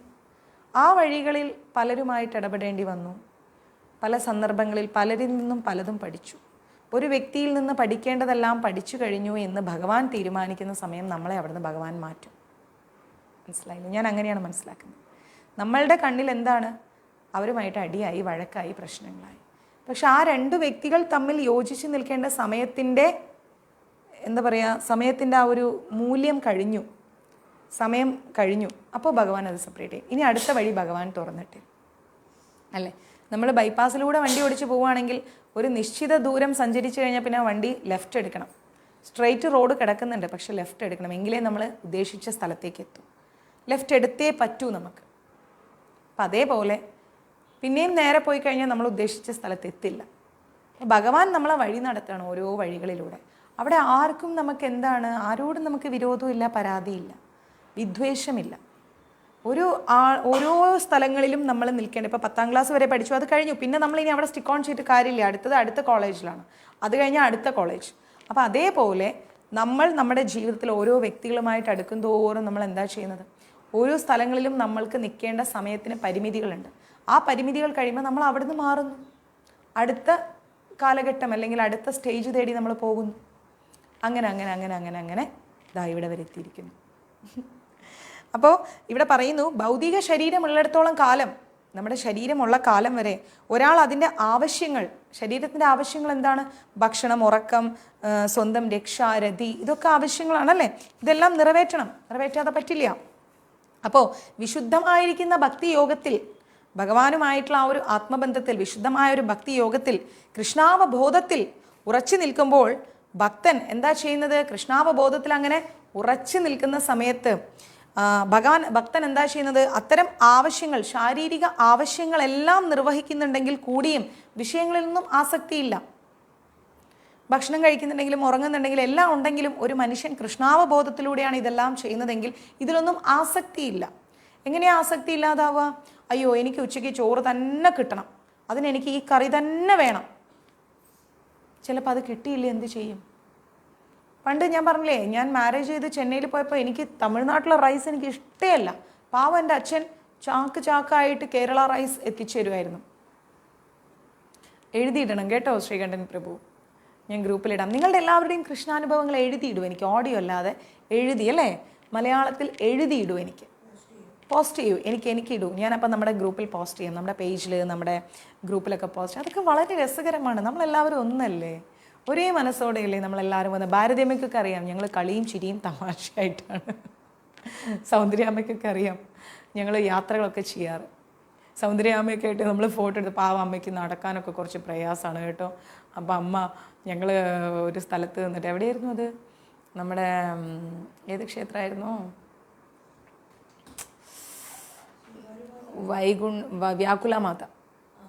വ്യാകുല മാതാ ക്ഷേത്രത്തിൽ പോയിട്ട് ഞങ്ങൾ ഫോട്ടോ എടുത്തപ്പോൾ കുറേ സ്റ്റെപ്സ് ആയിരുന്നേ. അപ്പോൾ എല്ലാവരും കൂടെ സ്റ്റെപ്സിലിരുന്ന് ഇങ്ങനെ ഫോട്ടോ എടുക്കുക. അപ്പം നമ്മളിങ്ങനെ, നിനക്ക് തരാടാ, നീ എണീറ്റ് വന്ന ഈ സമയത്തല്ലേ, ഉറക്കം കഴിഞ്ഞാൽ നിൻ്റെ എവിടെ വേദനിക്കുന്നു, നിനക്ക് അങ്ങനെ വേദനയൊന്നുമില്ല, ചുമ്മാ ഇരിക്കുക ആണെങ്കിലും നീ അത് പ്രശ്നമൊന്നുമില്ല, നേരത്തെ എണീക്കണമായിരുന്നു, നിന്നെ ഞാൻ ഉറക്കിത്തരാം, അവിടേക്ക് നിനക്കുള്ളത് ഞാൻ വേറെ തരാം, ക്ലാസ് കഴിയട്ടെ. ഇപ്പോഴാണ് ഒരുത്തന്നെ ഉറങ്ങി എഴുന്നേറ്റ് വന്നിരിക്കുന്നത്. എന്നിട്ട് പറയാം അമ്മ എനിക്കിവിടെ വേദനിക്കുന്നു എന്ന്. അവനെ ഞാൻ കാണിച്ചു കൊടുക്കാം, അടക്കട്ടെ, നിനക്ക് ഇഷ്ടം പോലെ പണി തരും. അപ്പം എന്ത് ചെയ്തു എന്ന് വെച്ച് കഴിഞ്ഞാൽ, നമ്മളിങ്ങനെ സ്റ്റെപ്സ് ഇങ്ങനെ കുറേ ഉണ്ട് അമ്പലത്തിന്. അപ്പോൾ ഇരുന്നിങ്ങനെ ഫോട്ടോ എടുക്കാൻ വേണ്ടി നിൽക്കുകയാണേ. ഫോട്ടോ എടുക്കാൻ വേണ്ടി എല്ലാവരും ഇരുന്നു. വ്യാകുലമാത പാവം സൗന്ദര്യാമ്മ കേട്ടോ, അതിങ്ങനെ കമ്പി പിടിച്ച് വന്ന് ഞാനിങ്ങനെ സെൽഫി എടുക്കണേ. ഒരു 30-35 പേരുണ്ടല്ലോ സെൽഫി എടുക്കാൻ വേണ്ടി ഇരുന്നപ്പം പാവം എൻ്റെ സൗന്ദര്യാമ്മ അതിങ്ങനെ തിരിഞ്ഞ് വന്നിട്ട് ഇരിക്കാൻ ശ്രമിച്ചതാണ്. അമ്മയുടെ ബാക്കാണ് ഞാൻ, അമ്മ മാത്രം ബാക്ക് തിരിഞ്ഞേക്കുന്നു, ബാക്കി ഞങ്ങളെല്ലാവരും ഇരുന്ന് ചിരിച്ചുകൊണ്ടിരിക്കുന്നു. ഞാൻ സെൽഫി എടുക്കുന്നു. ഞാനിങ്ങനെ സൂം ചെയ്ത് നോക്കുമ്പോൾ ഇതാരാ അത് ബാക്ക് കാണിച്ചുകൊണ്ട് പോസ് ചെയ്തിരിക്കുന്നത്. ഞാൻ തിരിഞ്ഞു നോക്കിയപ്പം സൗന്ദര്യാമ്മ അപ്പോഴാണ് എല്ലാം കഴിഞ്ഞൊന്ന് ഇരുന്നത്. ഞാൻ ഇനി എന്തോത്തിനിരിക്കുന്ന അമ്മയുടെ ബാക്കല്ലേ കാണിച്ചത്, നോക്കമ്മ ഇത് എന്ന് പറഞ്ഞപ്പോൾ അമ്മ പറയും സോറി മോളെ. ഞാൻ പറഞ്ഞു പോ അമ്മ, ഈ ഫോട്ടോയിൽ എന്നെ കാണാൻ നല്ല ഭംഗിയുണ്ടായിരുന്നു, അമ്മ അത് നശിപ്പിച്ചു, പോയി അമ്മേനോട് ഞാൻ മിണ്ടൂല എന്ന് പറഞ്ഞു. ഇല്ല അമ്മ ഇനിയും പോസ് ചെയ്യാമെന്ന് പറഞ്ഞു. അങ്ങനെ വീണ്ടും എടുത്തു. അങ്ങനെയൊക്കെ കുറേ രസകരമായ അനുഭവങ്ങൾ ഭാരതി അമ്മയൊക്കെ ആയിട്ട് ചെല്ലുമ്പോൾ ഒരു എന്താ പറയുക, ആത്മീയ യാത്രയാണോ എന്ന് വെച്ചാൽ ആത്മീയ യാത്ര. ചിരിച്ചൊരു വശം കെടുന്നുള്ളതാണ്. അങ്ങനെ സന്തോഷത്തോടു കൂടിയുള്ള കുറേ നിമിഷങ്ങൾ.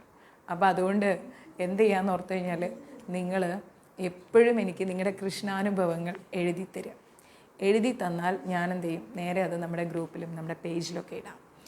പിന്നെ നമ്മുടെ കുംഭകർണൻ്റെ ഒരു തമാശ പറയുകയാണെങ്കിൽ, കുംഭകർണൻ എന്താ ചെയ്തതെന്ന് വെച്ച് കഴിഞ്ഞാൽ, അമ്പലത്തിൽ ജോലി ചെയ്യുന്ന സമയം, മാരാരായിട്ട് ജോലി ചെയ്യുന്ന സമയം, നിന്നെയാടാ ഉദ്ദേശിച്ചത്, വിഷ്ണു ജോലി ചെയ്യുന്ന സമയം എന്താ ഉണ്ടായെന്നറിയാമോ?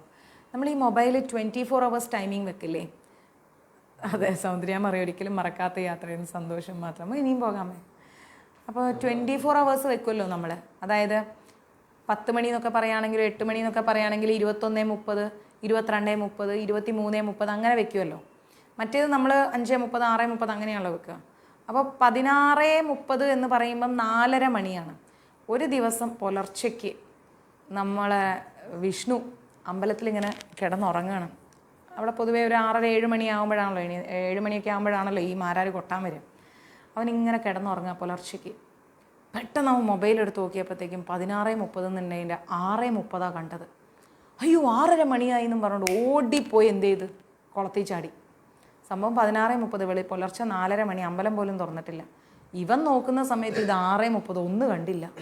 ഓടിപ്പോയി കുളത്തിൽ ചാടി ആകെ ഇത്തിരി കുഞ്ഞൻ കിടുകിടുകിടുകിടുന്ന് പറഞ്ഞ് വിറച്ച് വന്നിട്ട് അമ്പലത്തിൻ്റെ മുമ്പിൽ നിൽക്കുമ്പോൾ അമ്പലം തുറന്നിട്ടില്ല, ആരും വന്നിട്ടുമില്ല. അയ്യോ ഇതെന്താ ഇങ്ങനെ? മൊബൈൽ എടുത്ത് നോക്കിയപ്പോഴത്തേക്ക് 16:30 ആയിരുന്നു, 6:30 അല്ല. പിന്നെ കുറച്ച് നേരം അവിടെ ആലോചിച്ചിരുന്നിട്ട് നേരെ തൊട്ടപ്പുറത്തുള്ള ഒരു ചായക്കടയിൽ കയറിയിട്ട് മസാലദോശ വാങ്ങിയിട്ട് കിടന്നുറങ്ങി കഴിച്ചിട്ട് പിന്നെയും പോയി 6 മണിയായപ്പോൾ എഴുന്നേറ്റ് കുളിച്ച് 6:30 മാരാർ കൊട്ടാൻ വേണ്ടി വന്ന് നിന്നു. അങ്ങനെ കാണാം. അപ്പം അങ്ങനെയൊക്കെയുള്ള കുറേ സന്തോഷകരമായിരിക്കുന്ന നിമിഷങ്ങളും അനുഭവങ്ങളൊക്കെ നമ്മുടെ മഞ്ജരീസിലൂടെ എല്ലാവർക്കും ഉണ്ട്. നിങ്ങളുടെ സന്തോഷങ്ങളും കളിചിരികളും എല്ലാം ഷെയർ ചെയ്യണം. അതാണ് കൃഷ്ണാനുഭവം. നമുക്ക് എപ്പോഴും ചിരിക്കാൻ കിട്ടുന്ന സമയങ്ങളെല്ലാം ചിരിക്കുക, സന്തോഷിക്കാൻ കിട്ടുന്ന സമയങ്ങളെല്ലാം സന്തോഷിക്കുക. ആവശ്യത്തിലേറെ ദുഃഖങ്ങളാൽ എന്താ പറയുക, ഒരു ഭാരമാണ് നമ്മുടെ ഹൃദയമൊക്കെ. ആ ഒരു ദുഃഖഭാരത്തിനിടയിലും ചിരിക്കാനൊരു സമയം, അത് ചിരിക്കാൻ നമ്മൾ മറക്കരുത്. Entertainment life. ദിവ്യ പിന്നെ ഉറക്കത്തിൽ ട്രാഫിക് പോലീസിനെ പോലെയാണ്. ഉറങ്ങാൻ കിടന്നപ്പോൾ കഴിഞ്ഞ ദിവസം ഞാൻ നോക്കുമ്പോൾ കൈയൊക്കെ ഇങ്ങനെ പൊക്കി വെച്ചിരിക്കുന്നു. ഞാൻ ആലോചിക്കും ഇതെന്തിനിപ്പോൾ പൊക്കി വെച്ച്, ഇവക്ക് പണി ട്രാഫിക്കിലായിരുന്നു എന്ന്. ഹരേ കൃഷ്ണ. അപ്പോൾ ഇവിടെ പറയുന്നു, ഭൗതിക ശരീരമുള്ള കാലെടുത്തോളം, ഇത് ഈ പാരഗ്രാഫ് കഴിഞ്ഞ് നമ്മുടെ ക്ലാസ് കഴിഞ്ഞു. ഭൗതിക ശരീരമുള്ള കാലം വരെ നമുക്ക് ഉറക്കം വേണം, ഭക്ഷണം വേണം, സ്വന്തം രക്ഷ വേണം, രതി വേണം, എല്ലാം വേണം. പക്ഷെ ഇതൊക്കെ ഉണ്ടെങ്കിൽ കൂടിയും കൃഷ്ണാവബോധത്തിലൂടെ പോകുന്ന ഒരു വ്യക്തി ഇതെല്ലാം ഫീൽ ചെയ്യുന്നുണ്ടെങ്കിലും എന്താണ്, ഇതിലൊന്നും ആസക്തിപ്പെടില്ല. ഇന്ന ഭക്ഷണമേ കഴിക്കൂ എന്ന ഒരു തീരുമാനമില്ല. ഇത്രയും കിടന്നുറങ്ങണം, അത് ഇന്ന സ്ഥലത്തേ ഉറങ്ങണം എന്നുള്ളതുമില്ല. ദുഃഖം മാത്രമാണോ എന്ന് ചോദിച്ചു കഴിഞ്ഞാൽ അത് നമ്മൾ സ്വയം കണ്ടെത്തണം. സന്തോഷത്തെ, തീർച്ചയായിട്ടും സന്തോഷത്തെ കണ്ടെത്തണം. അനുമാതാജി, എനിക്ക് അനുമാതാജിയുടെ വിഷമങ്ങൾ അറിയാം, പക്ഷെ അതെല്ലാം മാറും. എനിക്ക് നല്ല വിശ്വാസമുണ്ട് അതെല്ലാം മാറുമെന്ന്. ഭഗവാനില്ലേ കൂടെ, വിഘ്നഹര ചതുർത്ഥിയാണെന്ന്. ആ വിഘ്നേശ്വരൻ മാതാജിയുടെ ദുരിതങ്ങളെല്ലാം മാറ്റിത്തരും. വിഷമിക്കാതിരിക്കും കേട്ടോ. അപ്പോൾ ജീവിതത്തിന് ആവശ്യമായവ മാത്രം സ്വീകരിച്ചുകൊണ്ട് അനാവശ്യമായതിനെയൊക്കെ നമ്മൾ എന്ത് ചെയ്യും, പുറന്തള്ളും. ഒരു നഷ്ടക്കച്ചവടത്തെ ആവശ്യത്തിന് ആവുന്നത്ര പ്രയോജനപ്പെടുത്തണം എന്നതുപോലെ കൃഷ്ണാവബോധമാകുന്ന, അതെ, ദുഃഖമെന്ന് വിചാരിച്ചാലേ ദുഃഖമുള്ളൂ, ദുഃഖത്തെ സന്തോഷമാക്കുക. ഒരു നഷ്ടക്കച്ചവടത്തെ പ്രയോജനപ്പെടുത്തും നമ്മൾ, അല്ലേ? എന്തായാലും നഷ്ടം സംഭവിച്ചു, ഇനി അതിനെ എങ്ങനെ യൂട്ടിലൈസ് ചെയ്യാമെന്ന്, എങ്ങനെ അത് നികത്താമെന്ന് ആലോചിക്കുന്നത് പോലെ കൃഷ്ണാവബോധം കൊണ്ടുണ്ടാകുന്ന അതീന്ദ്രിയമാകുന്ന ആനന്ദത്തെ അനുഭവിച്ച് പോരണം നമ്മൾ. അതീന്ദ്രിയമായിരിക്കുന്ന ഒരു ആനന്ദം നമ്മൾ ആ കൃഷ്ണാവബോധത്തിലൂടെ അനുഭവിച്ച് നമ്മൾ വരണം. അപകടങ്ങൾ, രോഗം, പഞ്ഞം, ദാരിദ്ര്യം മുതലായ ഒരുപാട് ആകസ്മിക സംഭവങ്ങളിൽ, ഇങ്ങനെയുള്ള സംഭവങ്ങളെല്ലാം ജീവിതത്തിൽ വരും. ഏറ്റവും പ്രിയപ്പെട്ട ബന്ധുജനങ്ങളുടെ മരണത്താൽ പോലും കുറച്ചൊക്കെ നമ്മൾ വിഷമിക്കും. വളരെ പ്രിയപ്പെട്ടവരുടെ എന്താ പറയുക, മരണം സംഭവിക്കുമ്പോൾ നമ്മൾ വല്ലാതെ മാനസികമായി തളരും. അപ്പോൾ പോലും എന്താ ചെയ്യേണ്ടത്, ഭക്തിയോഗ സംബന്ധികളായിരിക്കുന്ന പ്രവൃത്തികൾ, ഭക്തിയോഗമായിരിക്കുന്ന കാര്യങ്ങളിലൂടെയുള്ള നമ്മുടെ പ്രവൃത്തികൾ നിറവേറ്റുന്നതിൽ നമ്മൾ ഒരിക്കലും ഉദാസീനരാവരുത്. നമ്മൾ പറയും നമുക്ക് വളരെ പ്രിയപ്പെട്ട ഒരു വ്യക്തി മരിച്ചു, ഇനി എന്ത് ജീവിക്കണം, എൻ്റെ ഭർത്താവ് പോയി, എൻ്റെ മക്കൾ പോയി, എൻ്റെ അമ്മ പോയി, എൻ്റെ അച്ഛൻ പോയി എന്നൊക്കെ നമ്മൾ ചിന്തിച്ചിട്ട് അവിടെ നമ്മുടെ ജീവിതം സ്റ്റോപ്പാവുന്നില്ല. ഭക്തിയോഗത്തിലൂടെ നമ്മൾ വീണ്ടും പ്രാക്ടീസ് ചെയ്യണം, ഭഗവാനുമായിട്ട് വീണ്ടും നമ്മൾ ആത്മബന്ധം സൂക്ഷിക്കണം. ഇതെല്ലാം കർമ്മഫലങ്ങളാണ്. ഇതിൽ നിന്നെല്ലാം നമ്മൾ പുറത്തു വരണം, വന്നേ പറ്റൂ. അങ്ങനെ നമ്മൾ എന്ത് ചെയ്യണം, നമ്മൾ ആ ഒരു ആനന്ദമാകുന്ന ആ ഒരു നിമിഷത്തിലേക്ക് നമ്മുടെ ജീവിതത്തെ നമ്മൾ കൊണ്ടുവരാൻ പഠിക്കണം. അങ്ങനെ കൊണ്ടുവന്നാലാണ് നമ്മുടെ ജീവിതം കംപ്ലീറ്റ് ആവുന്നത്. ജീവിതത്തിൽ ആകസ്മികമായി സംഭവിക്കുന്ന കാര്യങ്ങളിൽ മനസ്സിനെ ഒരിക്കലും നമ്മൾ തളച്ചിടരുത്. അടുത്ത കാര്യങ്ങൾ ചെയ്യണം, അതിൽ നിന്ന് പുറത്തു വരണം. ഒരാപത്തും ഒരു ഭക്തനെ സ്വന്തം കർത്തവ്യത്തിൽ നിന്ന് വ്യതിചലിപ്പിക്കുകയില്ല. ഒരാപത്തിനെ കൊണ്ടും നമ്മൾ ചെയ്യേണ്ട പ്രവൃത്തികളിൽ നിന്ന് നമ്മൾ പുറത്തു വരാൻ പാടില്ല. അങ്ങനെ ചെയ്യരുത്. നമ്മൾ ചെയ്യേണ്ട ഉത്തരവാദിത്തങ്ങളെല്ലാം ഈ ഭൂമിയിൽ ചെയ്യണമല്ലോ. ജീവിതത്തിൽ സംഭവിക്കുന്ന എന്ത് വലിയ മാറ്റങ്ങളായാലും ശരി, ആ മാറ്റത്തിന് നമ്മളെ മാറ്റാനുള്ള അവസരം കൊടുക്കരുത്. മനസ്സിലായില്ലേ? അതൊന്നും സാരമില്ല മാതാജി, എല്ലാം ഭഗവാൻ കാണുന്നുണ്ട്, വിഷമിക്കാതെ അങ്ങ്. ഭഗവാനെ മറന്ന് ജീവിച്ചില്ല ഇതുവരെ, പക്ഷേ ഭഗവാൻ മറന്നോ അല്ലെങ്കിൽ കാണുന്നില്ലേ എന്ന് തോന്നിപ്പോകും. കാണുന്നുണ്ട്. അങ്ങയുടെ കർമ്മഫല ദുരിതങ്ങൾ, കഴിഞ്ഞ ജന്മത്തിൽ അറിഞ്ഞോ അറിയാതെയോ ചെയ്തു പോയ കർമ്മഫല ദുരിതങ്ങളെല്ലാം മാറുകയാണ്. ആ കാഠിന്യം അത് ഇതിനേക്കാൾ വലിയ കാഠിന്യമായിരുന്നു, പക്ഷേ ഭഗവാൻ അത് കുറച്ച് കുറച്ചായിട്ട് നമുക്ക് തരുന്നുള്ളൂ. ഊട്ടിയിൽ ദൊഡ്ഡാപ്പേട്ട കയറി നിൽക്കുന്ന അത്ര തണുപ്പ് എന്തായാലും ഇവിടെ നമുക്കില്ല, അല്ലേ? സൂര്യൻ്റെ ആ ഒരു ചെറിയ ചൂടുള്ളത് കൊണ്ട് നമുക്ക് അത്രയും തണുപ്പ് അനുഭവപ്പെടുന്നില്ല, പക്ഷേ തണുപ്പുണ്ട്. എന്ന് പറഞ്ഞതുപോലെ അങ്ങ് ഇന്ന് അനുഭവിക്കുന്നതിൻ്റെ 10 മടങ്ങായിരുന്നു അങ്ങ് അനുഭവിക്കേണ്ടിയിരുന്നത്. പക്ഷേ ഭഗവാൻ ഇടപെട്ടിട്ട് അതിനെ ഒന്ന് നമുക്ക് സാധിക്കുന്ന രീതിയിൽ അതിൻ്റെ ശക്തി കുറച്ച് വെച്ചിട്ടുണ്ട്. അദ്ദേഹത്തോട് നന്ദി പറഞ്ഞുകൊണ്ട് ആ തൃപാദങ്ങൾ മുറുകെ പിടിച്ച് എന്നെ മുന്നോട്ട് പൊരുതൂ. ആ പ്രയാസങ്ങൾ മാറിക്കിട്ടും, പേടിക്കണ്ട. ഓക്കെ? അപ്പോൾ ജീവിതത്തിൽ നമ്മൾക്ക് സംഭവിക്കുന്ന ഒരു കാര്യങ്ങളും നമ്മൾ ചെയ്യേണ്ട ഉത്തരവാദിത്തങ്ങളിൽ നിന്ന് നമ്മളെ പിന്തിരിപ്പിക്കാനുള്ള അവസരമാക്കി നമ്മൾ മാറ്റരുത്. ഇത്രയും നഷ്ടങ്ങൾ സംഭവിച്ചു, ഇനി ഞാൻ ജീവിക്കുന്നില്ല എന്ന തോന്നൽ നമ്മൾക്കുള്ളിൽ ഉണ്ടാക്കിയെടുക്കരുത്. സംഭവിക്കാനുള്ളതെല്ലാം സംഭവിച്ചു, ഇനി അടുത്തത് എന്ത് ചെയ്യാം, അതേക്കുറിച്ചാണ് ആലോചിക്കേണ്ടത്. ഇവിടെ പറയുന്നു, ആഗമാഭീനോ നിത്യാസ്താം സ്ഥിതിക്ഷ സ്വഭാരത എന്ന് ഭഗവത്ഗീതയിൽ പറയുന്നുണ്ട്. ആകസ്മികമായിരിക്കുന്ന അനുഭവങ്ങളെല്ലാം തന്നെ ഭക്തൻ സഹിക്കും. അതാണൊരു ഭക്തൻ. ജീവിതത്തിൽ പ്രതീക്ഷിക്കാതെ വരുന്ന എല്ലാ ദുരിതങ്ങളെയും ഭക്തൻ എന്തു ചെയ്യും? ഭഗവാനെ മുറുകെ പിടിച്ചുകൊണ്ട് നേരിടും. അത് മറികടക്കും. അതെത്ര വലിയ പ്രശ്നങ്ങളാണെങ്കിലും ശരി, നമ്മളത് മറികടക്കും. അവിടെയാണ് നമ്മുടെ ജീവിതത്തിൻ്റെ വിജയം. ഓക്കെ? അവ വന്നാലും പോയാലും അതൊന്നും ഞാൻ ചെയ്യേണ്ട കടമയെ ബാധിക്കുന്നില്ല എന്ന് നമ്മൾക്കൊരു ബോധമുണ്ടാവും. അതാണൊരു ഭക്തൻ. അല്ലാതെ ജീവിതത്തിൽ പെട്ടെന്ന് എന്തെങ്കിലും ഒരു ഇത് സംഭവിക്കുമ്പോഴേക്കും കംപ്ലീറ്റും ഒഴിവാക്കിക്കൊണ്ട് എല്ലാം തീർന്നു എന്ന് പറയുന്ന മാനസികാവസ്ഥയിൽ ഇരിക്കാൻ പാടില്ല. അങ്ങനെ നമ്മൾ എല്ലാ അവസ്ഥയെയും തരണം ചെയ്തുകൊണ്ട് മുന്നോട്ട് പോവുകയാണെങ്കിൽ അങ്ങനെ ആ മനുഷ്യൻ യോഗാനുഷ്ഠാനത്തിൻ്റെ പരമകാഷ്ഠയിലെത്തുന്നു എന്നാണ് പറയുന്നത്. യോഗ ചെയ്യുന്ന യോഗാനുഷ്ഠാനത്തിൻ്റെ പരമ ഉത്തുംഗ ശൃംഗത്തിലെത്തുന്നു എന്നാണ് പറയുന്നത്. നമ്മൾ ആ ഒരു ജീവിതത്തിൽ സംഭവിക്കുന്ന ദുരിതങ്ങളിൽ നിന്നൊക്കെ ഒരു മോചനം നമ്മൾ തന്നെ സ്വയം ഉണ്ടാക്കിയെടുക്കുകയാണെങ്കിൽ നമ്മൾ യോഗാനുഷ്ഠാനത്തിൻ്റെ ഉയർന്ന അവസ്ഥയിലേക്ക് എത്തുന്നു. അങ്ങനെ എത്തുമ്പോൾ എന്താ ഉണ്ടാവുന്നത്? അടുത്തത് ഭക്തി യോഗത്തിലേക്ക് പോകും. നമ്മൾ ഭക്തി എന്താണെന്ന് നമുക്ക് പ്രാക്ടീസ് ചെയ്യാൻ സാധിക്കും. ഭക്തി പ്രാക്ടീസ് ചെയ്താൽ ആരെ നമുക്ക് കിട്ടും? ഭഗവാനെ കിട്ടും.